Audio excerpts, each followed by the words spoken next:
This episode of Defining Duke is brought to you by BetterHelp. BetterHelp will assess your needs and match you with your own licensed professional therapist so you can connect in a safe and online environment where it's very much convenient. And you can do so within under 48 hours. As someone who's actually looked a bit into therapy yet again, I gotta say, the 48-hour mark, being able to go online, really convenient stuff when sometimes these people don't answer their phone. So this is not a crisis line. It's not self-help. It's professional counseling done securely online. And I want you to start living a happier life today. So as a listener, you'll get 10% off your first month by visiting our sponsor at betterhelp.com/Duke. Join over 1 million people who have taken charge of their mental health. Again, that's BetterHelp, HELP.com/Duke. If you're like me, it's all too easy to get swept up during the week and not make time to go to the grocery store, leading to some unappealing or unhealthy meals to get by. So I was thrilled to use Green Chef. Green Chef is the first USDA certified organic meal kit company, so you know the ingredients are clean and seasonally sourced for peak freshness. Go to greenchef.com/90Duke and use code 90Duke to get $90 off, including free shipping. Again, go to greenchef.com/90Duke and use code 90Duke to get $90 off, including free shipping. Support for Defining Duke is brought to you by Manscaped. To be honest, trimming below the belt was never something I really enjoyed doing. All that changed for me though when I started using Manscaped. Manscaped engineered the ultimate groin and body trimmer by focusing on intelligent functionality and an incredibly comfortable grooming experience. It even made shaving time something I actually enjoy doing. Get 20% off and free shipping with the code DUKE at manscaped.com. That's 20% off with free shipping at manscaped.com and use code DUKE. Unlock your confidence and always use the right tools for the job with Manscaped. Defining Duke, an Xbox podcast, is brought to you by, well, you. If you want to learn how to support the show, go to patreon.com/laststandmedia.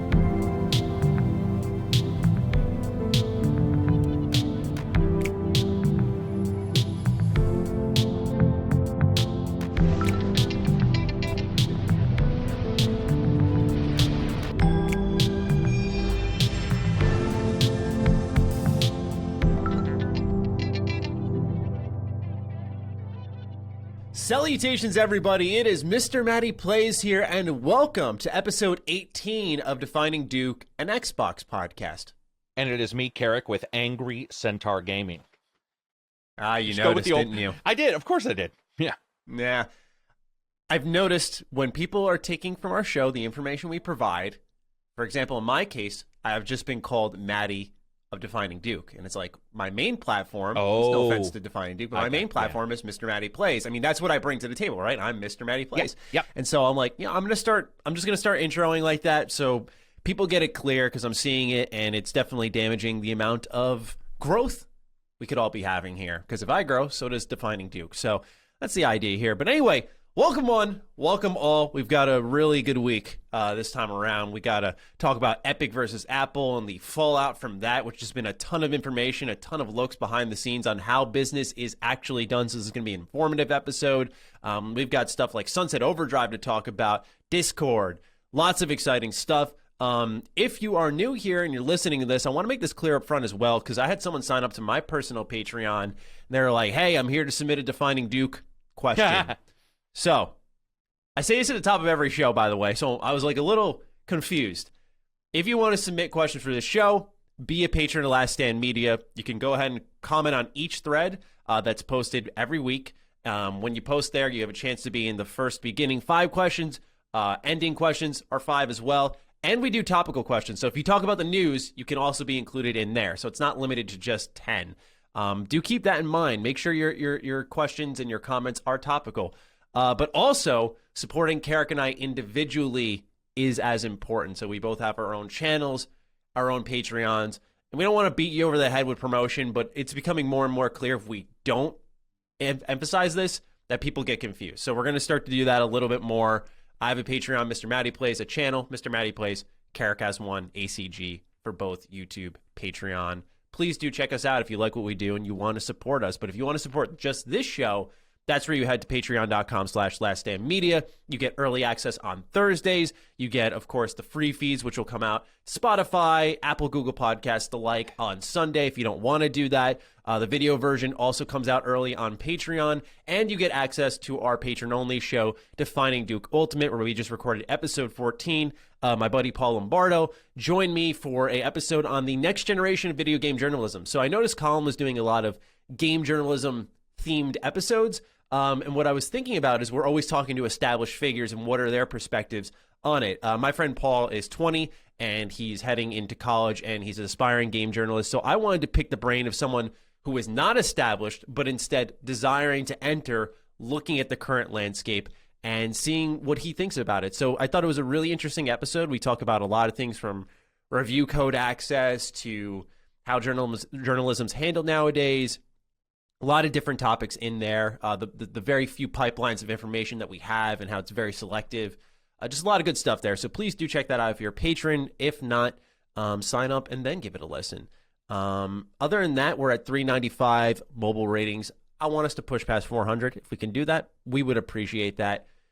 Last but not least, Last Stand Media merch shop. So you can get those nice t-shirts for Sacred Symbols, Knockback, Vita means life or death, I'm sorry. That shirt, line of shirts rather, which is beautiful. And then Defining Duke, of course, where we have our own shirt. And very cozy, mind you. But with all that out of the way, Carrick, let's do a little self-promo. What have you been up to?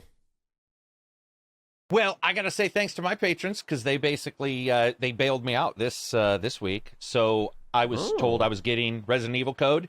So I decided we're going to do a little Carrick. I'm at 4.0. You just launched Mr. Matty Plays 2.0. I'm ahead of the game in revisionist history. So I'm at like Carrick 55.0 at some point. And I had these ideas. Game. Dude, yeah, exactly. I'm doing microtransactions. So I had this idea of these awesome animations during the Resident Evil review. So we bought some animations, paid an animator, bought all this stuff. Monday rolls around, they're like, we're for sure getting you a code, and it did that thing where you didn't get the answer right away, and you're like, And I told Absy, I said, listen, if this doesn't work out for me, I'm gonna consider that this money I've lost paying him, because I paid him to animate and paying for all the art, is just gonna be like life lessons. Like I paid for a lesson, almost like going to master class. And that's what happened. It got longer and longer, and all of a sudden I just said, okay, dude, something's up. I can already it stinks of something going on. And so I'm slightly shifting to do something else. We're gonna consider this a lost leader. It was $1,500 down the drain, man. Because I scheduled it and I was like, because reviews, you don't make a ton, but those are my money makers. So it's like, okay, 100%. I'm gonna spend some money to do some cool animations. I have this one I showed your guys, or I showed the people in Defining Duke, but it was like the shitty FOV in Fallout Village, and it was a goofy. It had like zombies where you couldn't see them, and they snuck up because you couldn't see right and left because you were like, the FOV is so bad. I had all this really cool idea and it failed. So luckily with Patron, that saved me. Like that made me go, okay, that it didn't work out. So that's my self-promotion, is just that they're awesome and they do help. And that's a really cool time where I walked away saying they didn't get a shirt for it. This was just people who like knew that these things were planned. They didn't pan out, and they were cool with, like, they just knew, and I talked to them and I'm like, listen, this is what's happened. But what comes out of bad turns good. Got code for other games, as well as a company heard me online saying, hey, I've had to switch my stuff. They sent me codes for a future game for multiple people in the Discord. And it was really cool. They were like, I will never let this happen to you, which has happened. This happened last time where I was like, hey, things didn't work out and another company stepped forward, and boom, a company stepped forward. I remember saying that. Yep. You know who you I'll just say it was Focus. They stepped forward and they were like, we're going to take care of you in our way. Yeah. You don't have to say a word to anybody. You don't have to pimp it.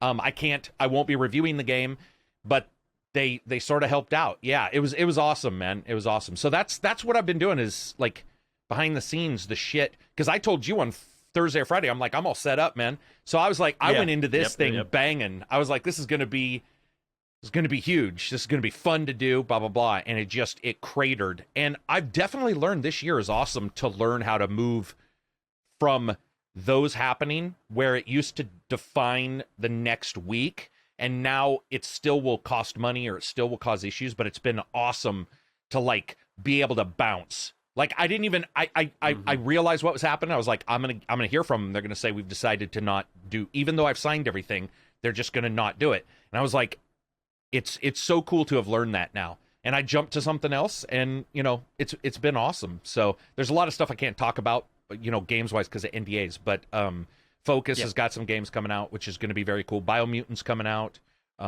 Yes. All those other I'm games. looking at. Yep. And then I call it State of Decay. Days Gone from Sony is also coming out on PC. Yeah. So that'll be and exciting Mass to Effect. see.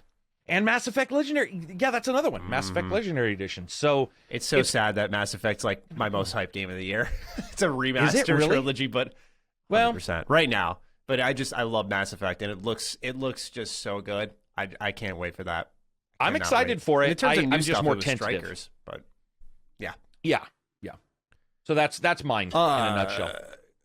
So on my end, as you said, I launched Mr. Matty Plays 2.0. That was really exciting. So the idea behind it was pretty much that what I want to do going forward is continue my news, discussions, reviews. But what I've noticed, and it's perfect because it's on the tail of what you just said, so it's a pretty good live example of what I mean, is I've noticed companies revoking access or shifting you into different groups. In my case, I've definitely more often than not been put into the influencer group, which means get the guy day one, and that's it. No review access or anything, which I've found strange because I know when I get early access and I get my review out with everyone else's, it does really well. So provided you get that opportunity, it usually pays off. But what's sort of happened is I've shifted, like you said, I've shifted my way of thinking where I started to realize that, you know, I cannot always base my plans around these companies and their sort of give and take nature, which oftentimes it's not even in their hands. Like I know how codes are produced for these review units and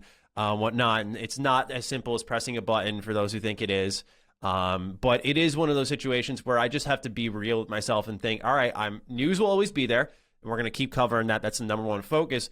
But I've also added a focus to more original content, stuff that has legacy, stuff that can be viewed now or a year from now, that people can appreciate and that can do well for me. Because what's happening is if I'm not making news videos or something modern, then my channel just suffers, and it really stings. Like I can't just say, hey, we're going to take a couple extra days on this project and make sure we get it right, because if I don't get something out, then I make, honestly, I make nothing. Like that's what happens. I showed some stats in my trailer, and I showed a big news video I did, two of my most popular news videos from the prior month, and after the first 3 days, I think one was 37 cents and the other was like $1. So news videos just don't do anything after a certain amount of time, which makes sense, by the way. I'm not complaining. So this 2.0 relaunch was a focus on original content. So we did the life and death of Sly Cooper as a video. Yeah, saw that. And I really am proud of that. And so we're doing that. Humanity's Worst Games is a series we're relaunching. So I did that when I was 17. We're now 25 years old. This was a Let's Play style, just shred the worst of the worst the industry has to offer kind of video series. And it's really comedic driven, very loose, very foul, and I love it for that. And so I thought with all the new equipment I've got that I could kind of hit that with a bang, because we're coming back with Sonic 06 for that. And then we're doing RPG Time Machine, which is kind of in line with what I do nowadays. I talk about a lot of role-playing games. I want to have a series where I can go back to an old one, spotlight it. And what's cool about it is after that, I have at the end of the video 2 games that people can make a choice for. So they pick where the series goes next, kind of like a role-playing game. So you pick where the next where the time machine goes next.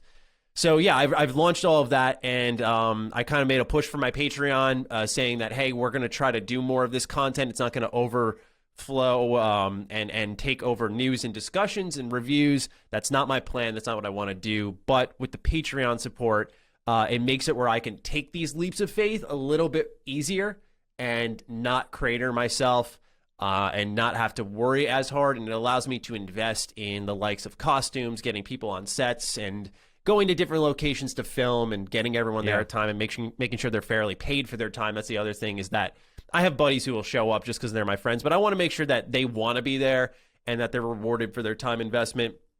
And anyone who edits or does work on the channel, like I want to set that precedent that if you're, I want to make it where if you hear from word of mouth that you've worked for me or with me, that like it was a positive experience. So all of this is kind of my mindset to set the framework for a future. And at the end of the trailer, we tease something really exciting, which only a number of people got to the end, it looks like. So it just means more people will be surprised when that time rolls around. But really excited for the future. Really, really excited. So between that and news, yeah, it's looking good for Mr. Matty Plays. Gotta say, man.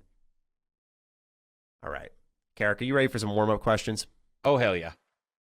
Fuck yeah. That's what I like to hear. Number 1, Adam Holworth asks the question of questions. How is Burger King possibly still in business? Are you guys excited for Halo Infinite, Mountain Dew, and Doritos this fall? Now, I also included a reply that I got, which was from Conrad, who said, I read this as I am in the drive-thru at Burger King. Are you a Burger King guy? I gotta know. I mean, I'll eat. There's almost nothing fast food I won't eat, but it's not on my list of top. No. Is this the type of food you eat when you're starving to death? You mean like fast food? Probably Dairy Queen, which is a Pacific Northwest kind of thing. So I because they have blizzards, and I always have to get like I talk about it in your Discord and mine, where I'm constantly talking about I had an Oreo blizzard or whatever. And like, if you're from the Pacific Northwest, you know what I'm talking about. I think actually Dairy Queen goes mid too. I don't know if it goes east. I don't know. We have a Dairy Queen near us. Okay, so yeah, so blizzards are probably my thing, and then hamburgers are sort of on the side. The only hamburger I will seek out it is the one that you don't like, which is Wendy's. That's the only one I will ever seek out. Yeah. Yeah, and they won, by the way. They won by a landslide. I still got to do the next poll, but they won that poll. Taco Bell got its ass kicked, which is funny because I'll eat Taco Bell too. See, that's the thing is, I mean, I like certain things, but the honest truth is, unless I get dysentery from the shit, I'll probably, if we get in a line, I'm not finicky about that, and I have issues with people who are. Like I'm not the guy who dates somebody where you're driving and you're like, where do you want to go? I don't know. Where should we go? I'm the guy who's like, we're going here. And if you don't get anything, that's fine. We're not going to another place. We're going here, See, it's so funny you bring that up because my girlfriend and I were getting into a little scat over, she was like, where do you want to eat? I literally I was like, I don't care. Like, you can pick. You know the area. I was like, I don't care. You can pick. She's like, no, I'm not picking. Where do you want to eat? And I'm just like, I don't care. Like, I'm she's the like, picker, do you man. prefer I'll pick. a type of food? I was like, but I wasn't in the mood for anything. No, I was like, I don't care okay. if we get Italian, Chinese. Like, I was like, we can get literally anything. The power is in your hands this time. It was just back and forth. Yeah, for me, when it comes to Burger King, last time I had it, I had the day of all days. All right, so I had. What did I do? This was I think the beginning of the end for my fast food journey. I hung out with my buddy Nick, and we got McDonald's. Then we got I think that was earlier in the afternoon. Then later in the afternoon, we went out and we went to Burger King. And then at night, we got Taco Bell. So I've just been living off of this heavy food. And my buddies were at prom. I didn't go because I didn't want to go. I remember someone tried to force me into a date, and I was like, no, fuck that. I'm good. So I end up showing up afterwards, and everyone's still in their prom outfits. I literally come to my friend's house. I sit down. I talk for 5 minutes. I go, hey, I'll be right back. Run upstairs. I vomit. I'm just like, hey, boys, I'm going home, all right? It was good seeing you all. And so, yeah, I haven't had Burger King since. So that has been stained in my mind since that very day. But I will say I got some high praise for some warm McDonald's. If you hand me a toasty bag of their fries and their nuggets are fresh and there's a nice, sharp, cold Sprite, I mean, fuck, what's better? I like they have some morning, like, not bagel, but like muffin stuff. I'll eat their morning stuff. No, you won't. I will. No, you won't. Yeah. In fact, I would rather have their morning stuff than their nuggets. I like McDonald's nuggets, but burgers wise, I don't like their burgers as much. I would probably have their morning stuff versus burgers. Do they still sell burritos there too? The little like breakfast burritos. Oh yeah, they used to do I'll those. Eat those. Didn't they? I'll eat. Yeah, all they are is a tortilla with like the innards of a hamburger sort of mashed into them. And admittedly, I'll eat those too. Like I'll just be. You know what? I like getting here McGriddle. Yeah, McGriddle. There you go. Yeah, and here we also have where they have the triple bacon. What the fuck is that? Jack in the Box. Which it's so funny because Jack in the Box here it's like considered tasty, but it's the highest of the high when people know that they probably should. Like their shakes don't taste like real shakes; they taste like sugar. They don't. They're even a McDonald's shake tastes more like a shake than like a Jack in the Box shake. But they have these things called like the triple. It's the triple something baconator or something. It's not baconator because that's Wendy's, but it's like triple bacon, blah blah blah. And they're spicy. They're meat spicy, so it'll give you a stomach ache anyway. But man, if you're on Atkins and you work out, you grab 2 or 3 of those, take the bread off, and eat those. I'm telling you right now, I that's superhuman. There's been workouts I've done where people are like, "How the fuck are you still?" It's like 4 hours later, and you're still out here, and I'm like, "Dude, there's something in these burgers, man. It's Jack in the Box. It's just meat, bacon, and cheese. But man, they're good. Like I said, I'll eat pretty much any of them. I don't know if Reminds me Popeyes of is the only one I've had a bad experience with. Arby's, the roast beef and cheddar. Yeah, those are good. No, I was saying I had a bad experience with Popeyes, the chicken. Oh, yeah, They sorry, were I was super- just tacking on. Oh, When you were talking tacking about on? meats. Yeah, Arby's are good. Yeah. Yeah, I'll Dude, eat Arby's. Arby's for is sure. underrated, man. Like the roast beef and cheddar is one of the best sandwiches, man. When it And comes they're to fast 99 food. cents. Don't they have like the 5 for 5 sometimes or whatever? Like it's at that point, I don't know. I'll risk it. I'll risk it. I'll be like, Yeah, I let's might do it. die, but fuck it. Whatever happens. I mean, I could happens. go to another land. You see people eating shit off of somebody's griddle, like on the side of a road where, dogs being cooked up next to chicken and people are eating off of that. It's like, I can eat McDonald's without dying. I'm fine.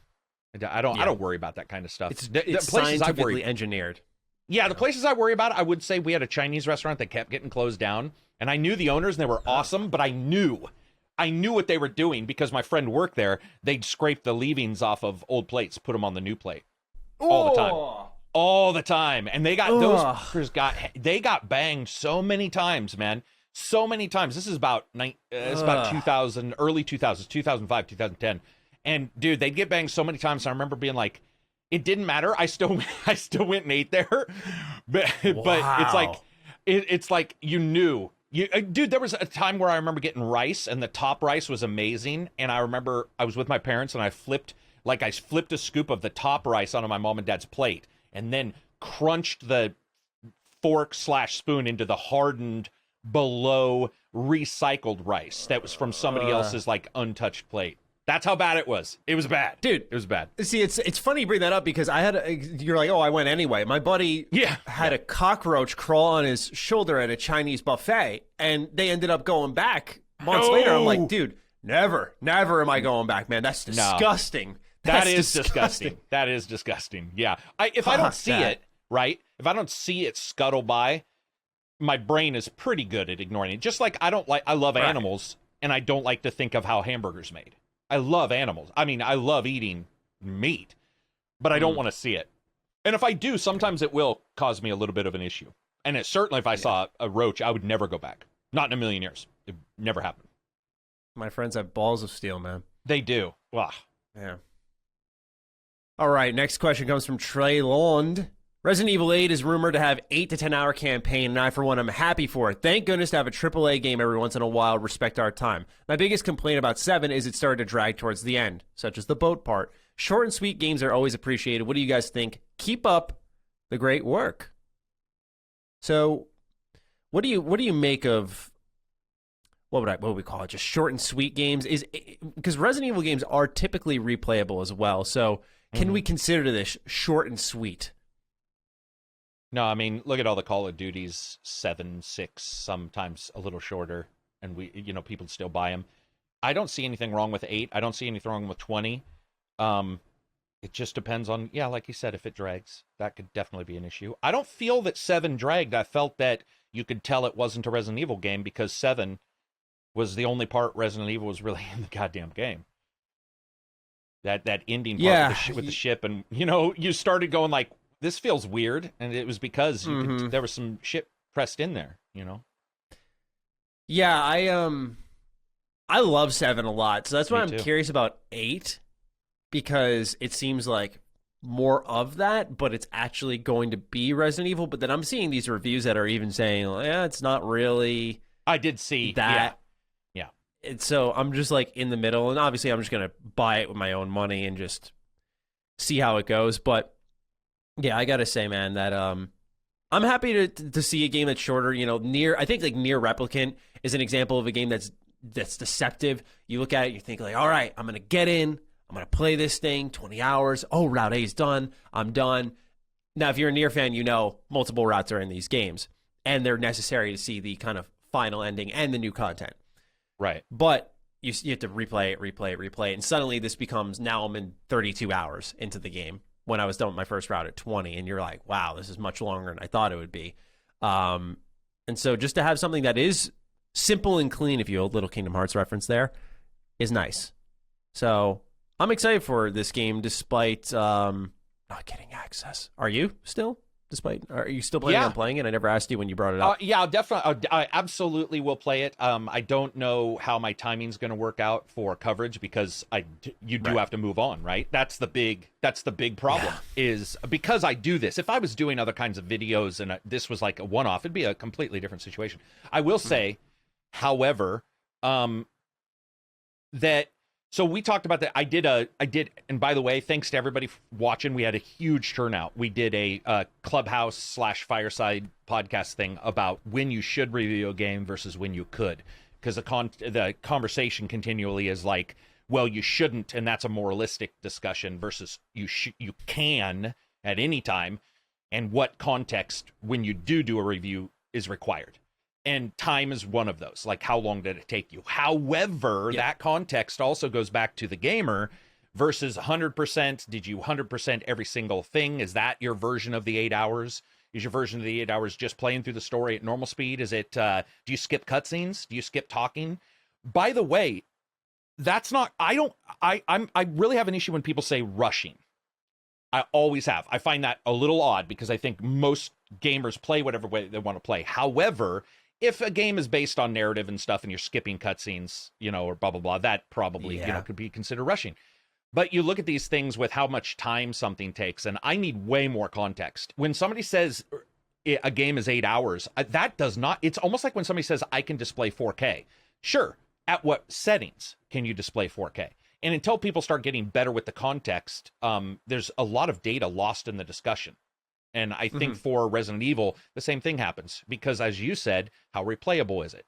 We did see with Resident Evil 3's remake, they pushed replayability far too high, and the actual content was lean, where there's a difference there. And then that's also another negative that you could bring up. Like, how many times do you want to replay the same day? Let's say it's a game like Groundhog Day. How many times would you want to replay it? Is there fresh content in the new replays? So there's a lot going on there. But yeah, I'm still... Exactly. I'm excited for it, as excited as I was for 8 already. There you go. That's what you like to hear. All right, Cody Horn's up next. Hey, boys, do you think Microsoft will slow down their Game Pass offers to large AAA studios once their internal stable of devs start consistently releasing games? I've always thought the big Game Pass offerings like The Show and Outriders were titles that helped pad gaps / downtime between the Bethesda and other first-party releases. Once those titles start to hit consistently, do you see a reduction in large third-party games coming day and date to Game Pass? Thanks, and keep up the good work, lads. Let's pass this off to you right away. What do you think? So what he had like multiple questions. Do you think they're going to slow down a deal like The Show or Outriders, stuff like that in the future when they start to get their first party games out from all of those 20 plus studios they've got? Sure. Yeah. Interesting. Yeah, I thought the same thing, but I also think it would be pretty dominant if they could do both. But they're not going to do, what I'm going to say is it's going to be way more selective. So right now... Yeah. Right. That's exactly right. But yeah, once you start getting more of these deals, I don't even think they need to go for heavy hitters. Not like they really have now. I think the heaviest hitter technically in the terms of quality was The Show.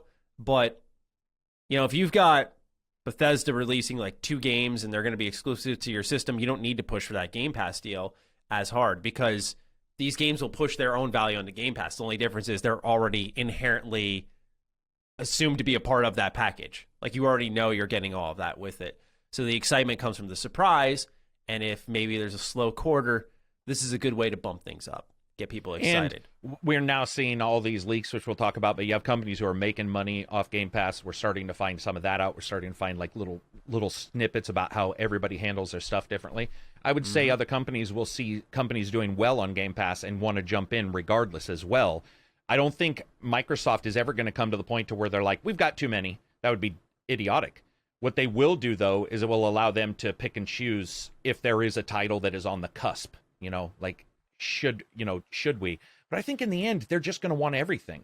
It's going to be weird. We'll never know if they slow down. And by the way, there'll be slow times and we'll be like, oh, they're for sure slowing down. But then we'll have to realize that maybe they're not, and the actual releases at that point are slow. Like, that's the thing, is you always have somebody who looks at something and says, that's for sure it. What is it? Post hoc ergo propter hoc, which is, one thing comes before the other, and therefore that secondary thing is right. That's actually rare. That's very rare. So a lot of us will see that and go, oh, it's for sure them slowing down. It won't be them slowing down at all. It'll just be the way the system is. So I don't know. Yeah. It's a good ecosystem. People want in it regardless. Exactly. You're going to see people wanting to participate just based off sheer numbers alone. Yeah. And especially even if the thing you'll more likely see is the kind of staggered release. It's another tool set for developers and really publishers, I should say, where they can choose when certain things come out to different consoles and capitalize on multiple deals and get more revenue out of these games. Like the fact that Dragon Quest Builders 2, a game we'll talk about later in the show, is on Xbox now and it's on Game Pass. Like, that's awesome because it's not a game that I think really, I don't know how well it's sold. I think it's phenomenal, by the way, but I don't know how well it's sold. And it's a little more enticing to bring it to Game Pass because it's like, well, someone will download this. Yeah, and right. Dragon Quest is a well-known IP on its own, so someone will try it who's in the Minecraft mood. And that's important to note. So you're going to see a lot of games being added one way or another. That game was really fun when you got to a spot, and I remember the first time I built a tower, like on the blueprints, and you got to watch the time lapse, and it looked a little bit like a YouTuber's video of like building their IKEA furniture. And I thought that was really enjoyable to watch. Check out my new apartment. Yeah, it was pretty enjoyable. Like I can see a lot of people, like you said, Minecraft, who like that, but but a little bit more directed than Minecraft, which might help. Yeah, I liked it that way because each room had a purpose, so it felt like even though it was directed, you were following a blueprint. It was to achieve a mechanic. Exactly. So, I'm the only person who's probably spent 8 years in Minecraft, Maddie, who has not perfected anything beyond a fucking dirt hut, and that's no lie. Oh yeah, I've never once built a wooden home in that game. It's always just some dirt until I can sleep through the night, wake up the next day, and go digging or traveling. I never stick around to build anything nice. This episode of Defining Duke is brought to you by BetterHelp. Sometimes you gotta ask yourself that really tough question. What interferes with your happiness? Is there something preventing you from enjoying life itself? For me, I gotta be real. Sometimes I just overwork myself. I love what I do. I take on a ton of responsibilities at once, and then I get absolutely exhausted and feel like I'm going insane. BetterHelp will assess your needs and match you with your own licensed professional therapist so you can connect in a safe and online environment where it's very much convenient. And you can do so within under 48 hours. As someone who's actually looked a bit into therapy yet again, I gotta say, the 48-hour mark, being able to go online, really convenient stuff when sometimes these people don't answer their phone. So this is not a crisis line. It's not self-help. It's professional counseling done securely online. And I want you to start living a happier life today. So as a listener, you'll get 10% off your first month by visiting our sponsor at betterhelp.com/Duke. Join over 1 million people who have taken charge of their mental health. Again, that's BetterHelp, HELP.com/Duke.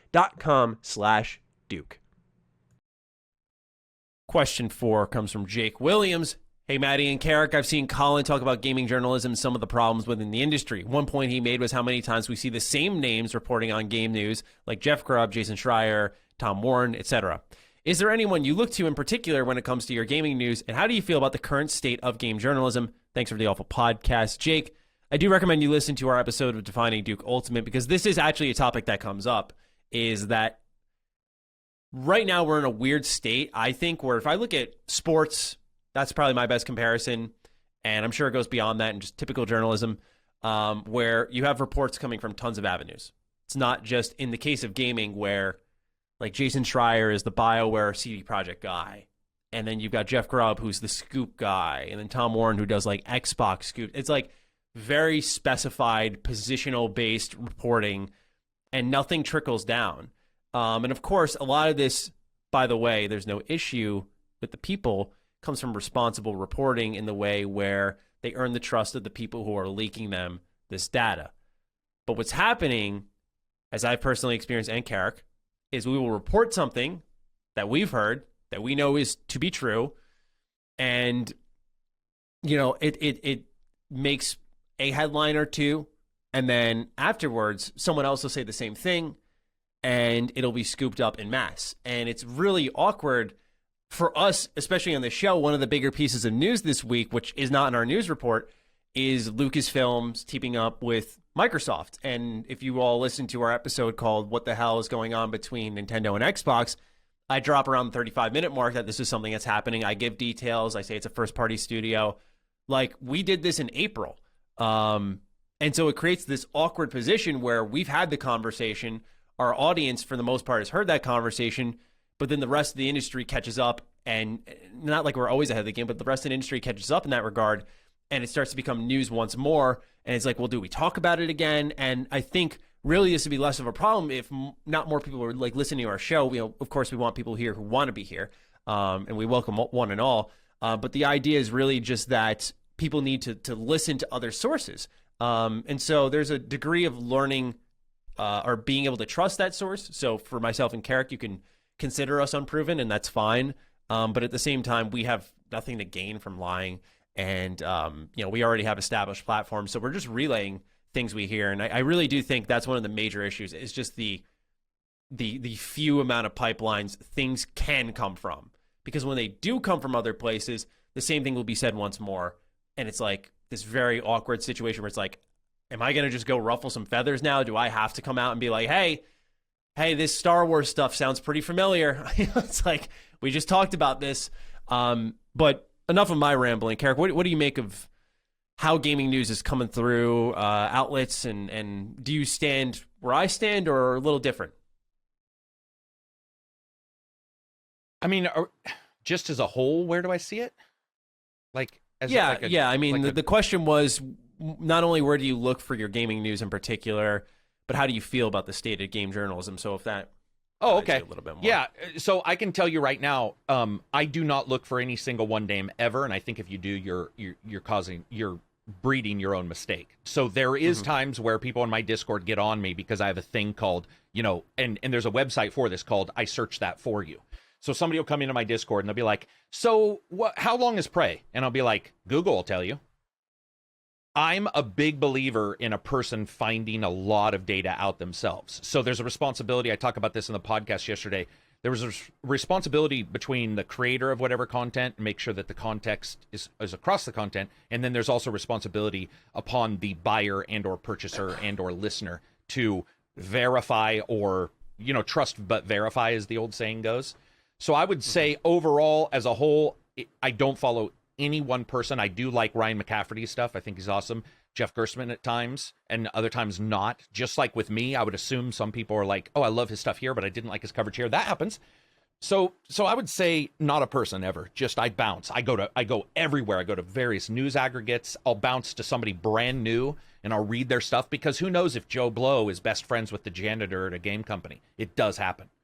So there's that. And then, like, what do I think of game journalism?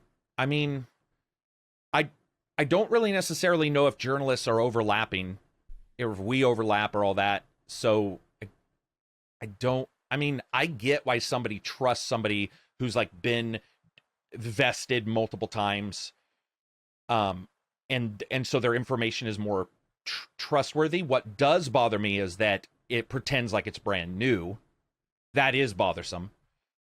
But that's probably the only bothersome thing I get out of it. And the reason why I say that is because I have to look at myself with a clear lens and say, people do that to me. They look at me and they'll go like, Carrick said this thing. There's a smaller reviewer over here who doesn't like it, but since Carrick said he liked it, we're going to go with him. I have to bear the responsibility of that burning people as well. Just like a person who's big taking data from you or from me, or from anybody and not sourcing it and saying, here's where we got it. And by the way, sourcing's another big issue. I've been a huge offender of sourcing JPEGs for like thumbnails, for all this kind of stuff. And only in the last like 4 years, when it all first started, you just grabbed a JPEG. And I remember we'd occasionally see a YouTuber get in trouble, be like, dude, you took this person's art, you know, blah, blah, blah. And you just typed in thumbnail for Persona 5 or whatever. And, you know, and so you think that's, and you find out it's from deviant art or something. So I think all that is also a weird part of journalism where you just need to source, make sure. And again, I don't think everybody who sources the same stuff as me has listened to me at all. The reason why I don't take a lot of this personally is because my assumption is they're not like listening to me and then going and verifying. They're just hearing the same stuff. The reason why I bring that up is because at least the source I have has been right a fuck ton of times now, especially with like today's news. And so now I'm just like, all right, I don't think they're the same people. I told you this multiple times. I'm like, is it like the same one dude, like with 85 emails emailing people, and you find out, and we do know a couple leakers who are that, Maddie. We do know that there are those. But yeah, so I would say overall, I get it. I know that there's an issue, but I think I come at it from a little bit more of a, I'm okay with things being sorted out and fixed. I will joke about it for sure, but I'm not gonna get the clamped all tight about it and let it bother me for too long. Yeah, I think that's well said, because at the end of the day, you know, Jeff Grubb and myself and Jason Schreier and myself have overlapped in the past. And to make my point clear, because I think you're shining a light on it, I don't expect them to be listening to us. And it's like I said with the KOTOR remake thing, where in that specific scenario, you can see my interaction with Jason on Twitter for those who want to check it out. And you could have looked up that news and your name would have popped up. That is one thing. Sorry to interrupt. No, but if I was doing if I was doing a report and I typed in KOTOR, your name would have came up. If I did the report, he could have looked it up and said, "Oh, somebody else has also stated." I don't know. That one in particular bothers me. That's just me. Yeah, I get that. You know, but what I was really getting at was it's fine. Just with that particular overlap, like I don't expect them to be listening to me. I don't, you know, not just because they dislike me or whatever. It's nothing personal. It's just like, you know, I don't listen to them. Like I'll just see their reporting. You can't take in too much stuff too. Because, you know, I like to, just like Eric said, I don't seek out anyone. I don't. It's, you know, especially for my own, I do reporting. Like I do my own news videos. So for me to watch and listen to everyone, it starts to influence your thoughts. And it's like, I just want to have my thoughts. I just want to have my thoughts. Like, even if you think like you can watch it and just not think those things, it'll creep in a way in your sentence. You'll be like, does that sound, you don't want to have that moment of, does this sound too much like what someone else is saying? You just want to speak for yourself. Yeah. And just be it. So that's why I always, when I cover news, just go to the source, read the article, see if there's any supporting evidence or things surrounding it, pile it all together. But yeah, what I was getting at was, you know, when there's overlapping reports, I don't expect Jeff Grubb or Jason Schreier to, you know, say like, I heard this through Maddie. Yeah, not at all. They're doing their reporting, and I've said that time in, time out. They are not the problem. I think the problem really does come down to, and this is beyond myself, we have people in the Xbox community who have reported stuff first. What happens is the people who are making the news articles on various websites are not doing full research. That is true. Yeah. And it's even coming down to, it is really even coming down to when they get the information, like not fully sourcing who that person is, but just putting in, you know, a sentence or whatever. Yeah. And loosely referencing them. And that's an experience I've had where it's just like, all right, I guess I got credit. And you start to sound like a whiny bitch at that point, right? You're like, you know, like, how much am I going to raise hell on this one? It's like, whatever. At this point, it's not worth the fight. But I think a lot of that is where it stems down to, you know, and that's where these pipelines are created. And I think it's a big issue. It's like, you've got Jeff Grubb, you got Jason Schreier. It's just like, that's it. Boom, story done. It's like no one looks beyond that. And I think that's a big problem in journalism, is no one's digging deeper because there is more information out there. While Jason Schreier can say what he said about Aspire and KOTOR remake, no one said about the job listings and the amount of hirings they made from BioWare Austin, the MMO team that worked on Star Wars: The Old Republic. So I think that's probably the most major issue that I have taken umbrage with, if that's the correct term. It is. Since the beginning of this year. It's become more apparent to me, and it's starting to irk me a little bit just because, you know, I'm not a journalist. I did not go to school for this. I was going to go to school for informative writing, but the bare minimum you're taught in class is to check your sources, to verify where all information is coming from, and to look beyond just the one story. That is not college level education. It's not. All right. Unless you have anything more to add, we can get to our final question, then into the news. Nope, not for that one. All right, cool. Mo is our last question. Hey, Maddie and Carrick, what criteria do you think a old game needs to meet to justify a remake version of that game being developed? With games gradually approaching photorealism and implementing smoother and more functional gameplay as time goes on, do you think that the age of game has become less of a factor as we reach the subjective point of diminishing returns? While in past console generations, a 6 to 10 year period was usually long enough to be a remake that could be justified, like Halo, Gears of War, RE remake on GameCube, MGS, Twin Snakes, etc. That same duration seems much shorter now for a remake, at least in my opinion. This came to mind due to the reports of The Last of Us remake potentially being in development. While it's an 8-year-old game and will probably be even older by the time the remake is released, the late PS3 and Xbox 360 era game still feels relatively new, and I wouldn't think a remake would be needed anytime soon. Just wanted to see if these thoughts are off base, and if so, to what extent. Take it easy, and thanks for the great podcast.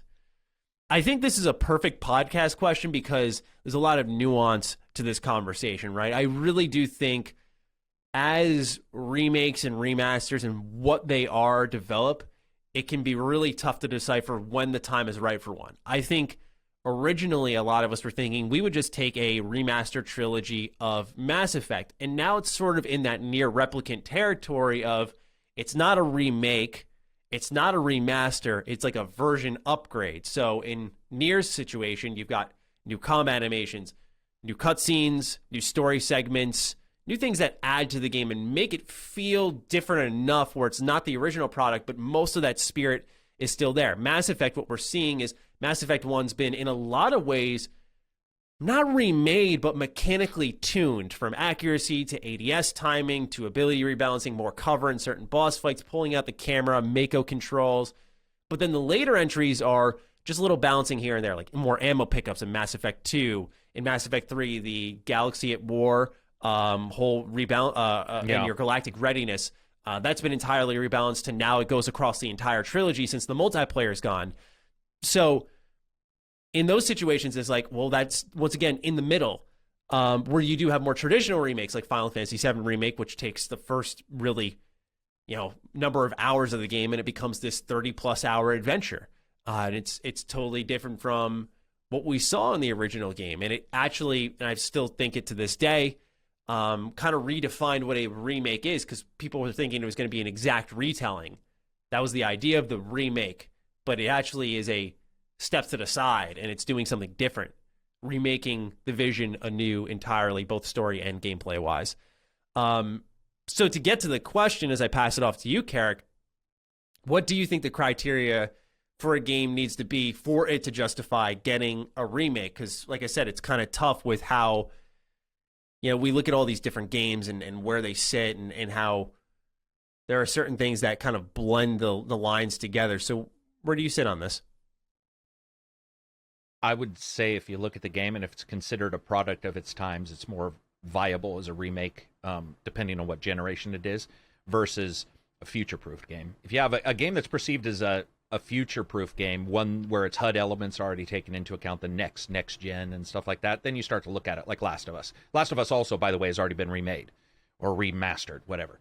So that's why that game is being brought up multiple times, is because people are confused about that one in particular. But you look at the Ezio trilogy, which I think is a good example of a title that could have done much more with what it did do. So I'm far less interested with what the game is originally, other than is it perceived a sign of, like a product of its times, a 16-bit GoldenEye.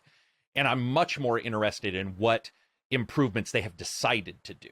So I don't mind the remake being done, and it's less about the source and more about what we get and how you name it. A remaster to me is just resolution, cleaning up audio, those kind of things. When you start fuddling even with a small amount like your HUD, that's that you are subtly adjusting one thing and then another and then another. Now you are remaking it. whether you call it a mini remake or remake light, it doesn't really matter. You are, at that point, then you are putting more work into it. And you're actually adjusting the overall solid feel of the game from moment to moment, not just adding a HUD or fixing the minimap, which, by the way, in the old days, you'd play 10 games would have a different idea of the minimap. Only in the last 10, 15 years have minimaps sort of solidified into a very particular thing, where everybody knows what a minimap will most likely show you. But if you're old like me, you've played games a decade or so ago when minimaps started to become a thing, and they were all over the place. You had ones that were set up like WoW, where you had thousands of icons, and you had to go in and click and figure out which icon version you want. It's like, I don't care about seeing herbs, I just need to see ore, all this stuff. Where now I think that's in the map. That's not in the minimap. That's in the map. In the minimap is usually enemies, cones of vision. So I would say overall, yes, it matters as a product of its times, but even more so, like, what are your plans? And if you have a big plan to take a last-gen game like Dragon's Dogma and remake it, that game is purely feels crunched into the 360 and the PS3. It feels old. Even the PC version feels old. So to me, remaking Dragon's Dogma, I have no issue with that, because it wasn't even current when it came out. Last of Us was considered top tier when it came out, and thus that becomes the discussion, is like, why? I wouldn't say why for Power Stone. I wouldn't say why for Dragon's Dogma. I would just be excited for whatever we got. But for Last of Us, even a God of War, well, obviously a God of War, sorry, I didn't mean to say that. Even any of the old PS3 big Sony titles, those are when you start. Even Last Guardian, that was the one, right? No, was it Last Guardian, or what's the other? What was the one that had the remake? Where you fought the big guys. That is Last Guardian, right? No, it's not Last Guardian. That's Last Guardian was the one with the Trico, with the bird. Yeah, what's the horse? You're fucking Shadow of the Colossus. Shadow of the Colossus. Thank you. Even Shadow of the Colossus, I don't think anybody questioned it being done, but it was a premier PS2 title. And so you have to say, what are we going to do to differentiate between the two? Which they did a spectacular job. Yeah. It's just it's an interesting conversation to have, just because there's no win, I do think right? You can't win it. Yeah, right. There's no. It's not a black and white approach, which I think a lot of people like, and it can't be that. Yeah. There are certain games that, just by them being old, it makes sense to remake them, or some would just do better with touching up, and financially at that. Sometimes a game mechanically makes sense to get remade, but before you can commit to something like that, it might make more sense to just remaster it and see if the audience is there enough to care, and then you get your remake later on. So look at how many quality of life stuff that didn't even exist in 360, like reversing axes and all that kind of stuff. All those things, many were missing. Many were missing, like, basic accessibility. So that's another thing you have to add on that you and I don't necessarily have to deal with. I do deal with outside of work a lot, people who have issues with accessibility. Those people, I think there's a much stronger pull towards remaking or remastering, in some way getting a new version out that allows for people who, maybe don't have the exact same abilities as somebody else to be able to enjoy the game, and getting in your differently abled, settings that you can do and all that kind of stuff. Because I think that kind of stuff's super important. Because a lot of people can't go back and enjoy those old games. They legitimately can't go back and enjoy them. And that sort of sucks. Exactly. So in the case of The Last of Us, I don't think it's necessary. If the game's remastered, then it's pretty far along that game for a while. Yeah. There's got to be time to miss it too, right? There's got to be time to miss it. But I always look at it mechanically. So something like Morrowind, I think stripping away like a role-playing element, such as, how if you use a one-handed sword, in the beginning of the game, you'll swing and you'll just miss a ton because your skill's very low because it's stat checking each time you swing. Checked. Yeah. Getting rid of something like that for a more modernized, like you swing, you can connect, and maybe the stats just influence your damage. I think that type of stuff is what I look at more. And I think that would make the most sense. All right, we still have more questions throughout this show in both the news and at the end, so do continue to submit them at patreon.com/laststandmedia. It's time for us to get into the news, though, with number one. The core battle between Epic and Apple has become a fountain of information on the inner workings of the games industry. For starters, we have an idea of just how much money Epic is paying to have some free games on their storefront to bring more customers in. Some highlights are Subnautica at $1.4 million, and it also highlights how many new accounts come to Epic through that acquisition. In this case, it was 800,000. Transistor, they paid $200K for, and it brought in 100,000 brand new accounts. Batman Arkham paid $1.5 million and brought in 600,000 new accounts. Mutant Year Zero was $1 million, bringing in just shy of 200,000 new accounts, and $0 for Metro 2033 Redux. I thought that was very, very interesting. A total of $11,658,000 was spent on games in just the first 9 months of September 2019, amounting to nearly 5 million Epic accounts being created. For those wondering, the two companies are at war with one another due to Epic attempting to circumvent Apple's storefront when bringing Fortnite to mobile devices. This move wouldn't allow Apple to take its usual 30% cut, and so here we are today. Tim Sweeney is breaking out emails from years ago, and the most interesting one is a behind-the-scenes peek at head of Xbox, Phil Spencer. So we're going to read that email now, where Phil says, "I owe you a bunch of things, and I'm behind. I apologize for that. Just a lot going on, but that's not an excuse. You've obviously seen our Samsung announcement and now our back and forth with Apple. At the highest levels of Microsoft, we are committed to pushing on these policies and continuing to expand our console platform's capabilities. You can chime in as you feel comfortable, but I did just want to let you know that I have your point on xCloud on other consoles, which in parentheses it says, haven't given up. Free to play outside of Gold, which in parentheses it says, we will get there and I want to partner with you.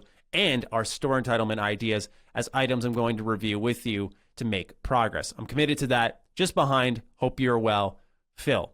More on the Xbox side of things are a slew of now delayed games that were to release for the company. Told you. In the third quarter. This is the only time I want to fucking kick my feet up and be like, man, how many months ago when I was like, dude, there's big games being delayed, people were like, no, Carrick doesn't know anything. I'm like, no, that for sure is. You guys have, I don't know if the person saw that, but it's like finally nice to see the source come through and like that stuff come out and be all, oh, okay. It sucks it's about COVID though, I got to admit. So I'm gloating because finally, but I'm also that sad as fuck because it's about COVID, which was the exact thing we talked about a couple months ago and on the International. So I just had to gloat that one time. I'm done. No, please.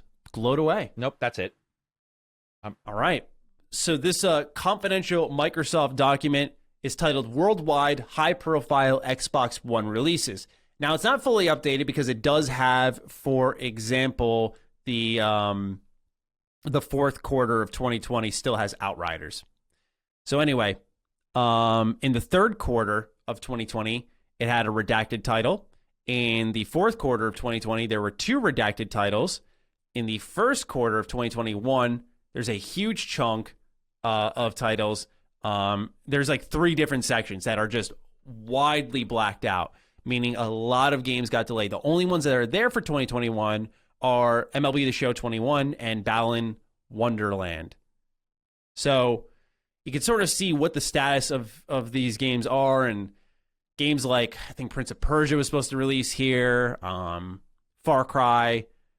A lot of these games just got pushed back that were either unannounced or what have you. And so, yeah, COVID's been hurting a lot of companies. You can sort of see these lists mounting up more and more. But for our conversation, of course, I really want to take a look at this email with you, Carrick, because I thought it was quite fascinating. That's what's been really exciting in a weird way about this court case, is the way we've assumed these companies communicate, which is just shoot each other an email. And in this case, Tim Sweeney was reaching out to Phil just about saying, hey, if you're thinking about doing free-to-play for Xbox, do consider Fortnite's doing this big event. I think it was August 27th, so consider synchronizing it with that. What I thought was also fascinating is that while Phil said that they want to do free-to-play outside of Gold, they ended up raising the price of Xbox Live Gold. And I know the major talking point for this that we're going to get into is that Phil hasn't given up on xCloud on other consoles. But I thought it was fascinating that now that we've seen a turn of events here where we are in that free-to-play area for Gold, and we are seeing Halo Infinite get like cross-play, cross-progression, that will have free-to-play multiplayer, how they actually tried to raise the price of Gold. And what exactly is happening internally with that? Because it is a very weird look. So I want to pass it off to you. Where do you want to begin with this, whether it is xCloud on other consoles or free-to-play? outside of gold, but it kind of going back and forth seemingly in a public manner. So let's hear it. So first of all, I do not put any stock in the Xbox Gold raise like you guys do. I think it was a snafu, but I don't think it's like world shattering compared to all this other data. So I don't really have anything to add about them being dumb and trying to raise it. I also don't think it changes some of the ideas that they were doing and all this stuff. We just don't know their timing. I'll just say I like it that they're nice. I think that's awesome. I think it's cool because Phil's just like, sup, man? Sorry, I'm late. I owe you some stuff, which is exactly like what you hope, how you sort of hope peers would communicate. And I thought that was awesome because, you know, sometimes you don't know. It's like, what type of emails, you know, is it 70 lawyers around a table, 2 people shake hands and then they talk through intermediaries like there's a translator of some kind. And instead, they're just like, hey, man, I really like the idea of fucking online all the time. We're doing our shit on this day. And they just assume the person won't tell anybody. They won't be like we do. Hey, man, I'm going to give you some data, but please, like I said, between me and you, not even these two. These two are just feet up. Yeah. Like there was no like, hey, by the way, this is NDA'd. Please don't. They didn't say that. They were just like, yeah, so we're doing it this if you want to do this. I thought that was awesome. I was like, that's cool. Other than that, I won't say that I was surprised by anything. All of it either fits with pretty much what we've thought or assumed. I will say I like it that he talks about putting it on another system, but again, that's like, I think now we're in the point where it's just be dumb to even assume otherwise. And this is something that does hurt anybody who's going to say, oh, it'll never happen. It's not that it could possibly be canceled. It's the fact that 2 companies are making it pretty open that they want to. And I will also say this, man, delete your shit. Wow. Dude. Yeah, I said in my video that anyone who sent Tim Sweeney an email is like sweating bullets. They're like, sweating bullets. It's almost like that time I told you I got somebody forwarded the shit they said about me to the PR contact at their company on accident and forgot to take me off. And it's just like, so far we haven't seen the Chinese Sony hack, or was that Korea? I think Korea. No, was that Chinese or Korea who hacked Sony and found all the data about all the directors and stuff? I believe that was not sure. Okay, I believe that was China. But we haven't got to that point yet. We haven't heard any crazy back alley deals. But yeah, delete your shit, peeps. Go in there, delete. You know, they maybe can find them, but I wouldn't help them. God damn. Some of those I'm just like reading it going, and Phil made a grammar mistake, which I was laughing so hard. That's how laid back Phil was. He's like, as you now, instead of as you know. And I was like, I don't know why, but that just I just was laughing my ass off. Not in a bad way or towards him. Just like, that's what you sort of hope, is that 2 people, you know, he's watching a baseball game with his kid or whatever. He's like, sup, man? Hey, Tim. Yeah, as you know, blah, blah, blah. We're fighting off aliens here. But we're going to be doing this. We're going to be doing that if you want to. You know, here's a fucking NDA thing. But, I trust you. See ya. I dig that because I would rather have people get along than be, confrontational all the time when it comes to games. This was a message. Like, have you ever heard the term like text you can hear? Oh yeah, I felt like I was reading Phil like doing that thing where his hands in his pocket, he's doing this, and he's on the E3 stage, like just talking at the camera. Like he's like, we love gamers. Yeah. We're not giving up. We're not giving up on games on console. We're not giving up. And we at Xbox have committed to bringing xCloud to other consoles. Like, dude, I can hear that shit. Yep. I've been told I do a decent Phil Spencer impression. I was gonna say it's okay, but it's also leaning heavily into Robert Kennedy. By the way, just so you know, Robert Kennedy has a very particular way of speaking and pronunciation that actually goes into Phil Spencer. So when you were doing it, I heard both for a second. Well, I gotta Robert Kennedy.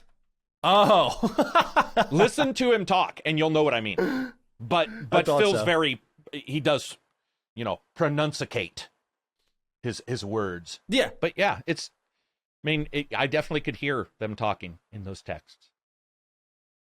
All right, so one of our major topics last week was, the week before that was the Switch with xCloud potentially. Yeah. And so this email was sent August 7th, 2020 from Phil Spencer. It was a Friday, so Phil was maybe feeling that Friday energy. That's why he said, I'm going to let the grammar slip a little bit.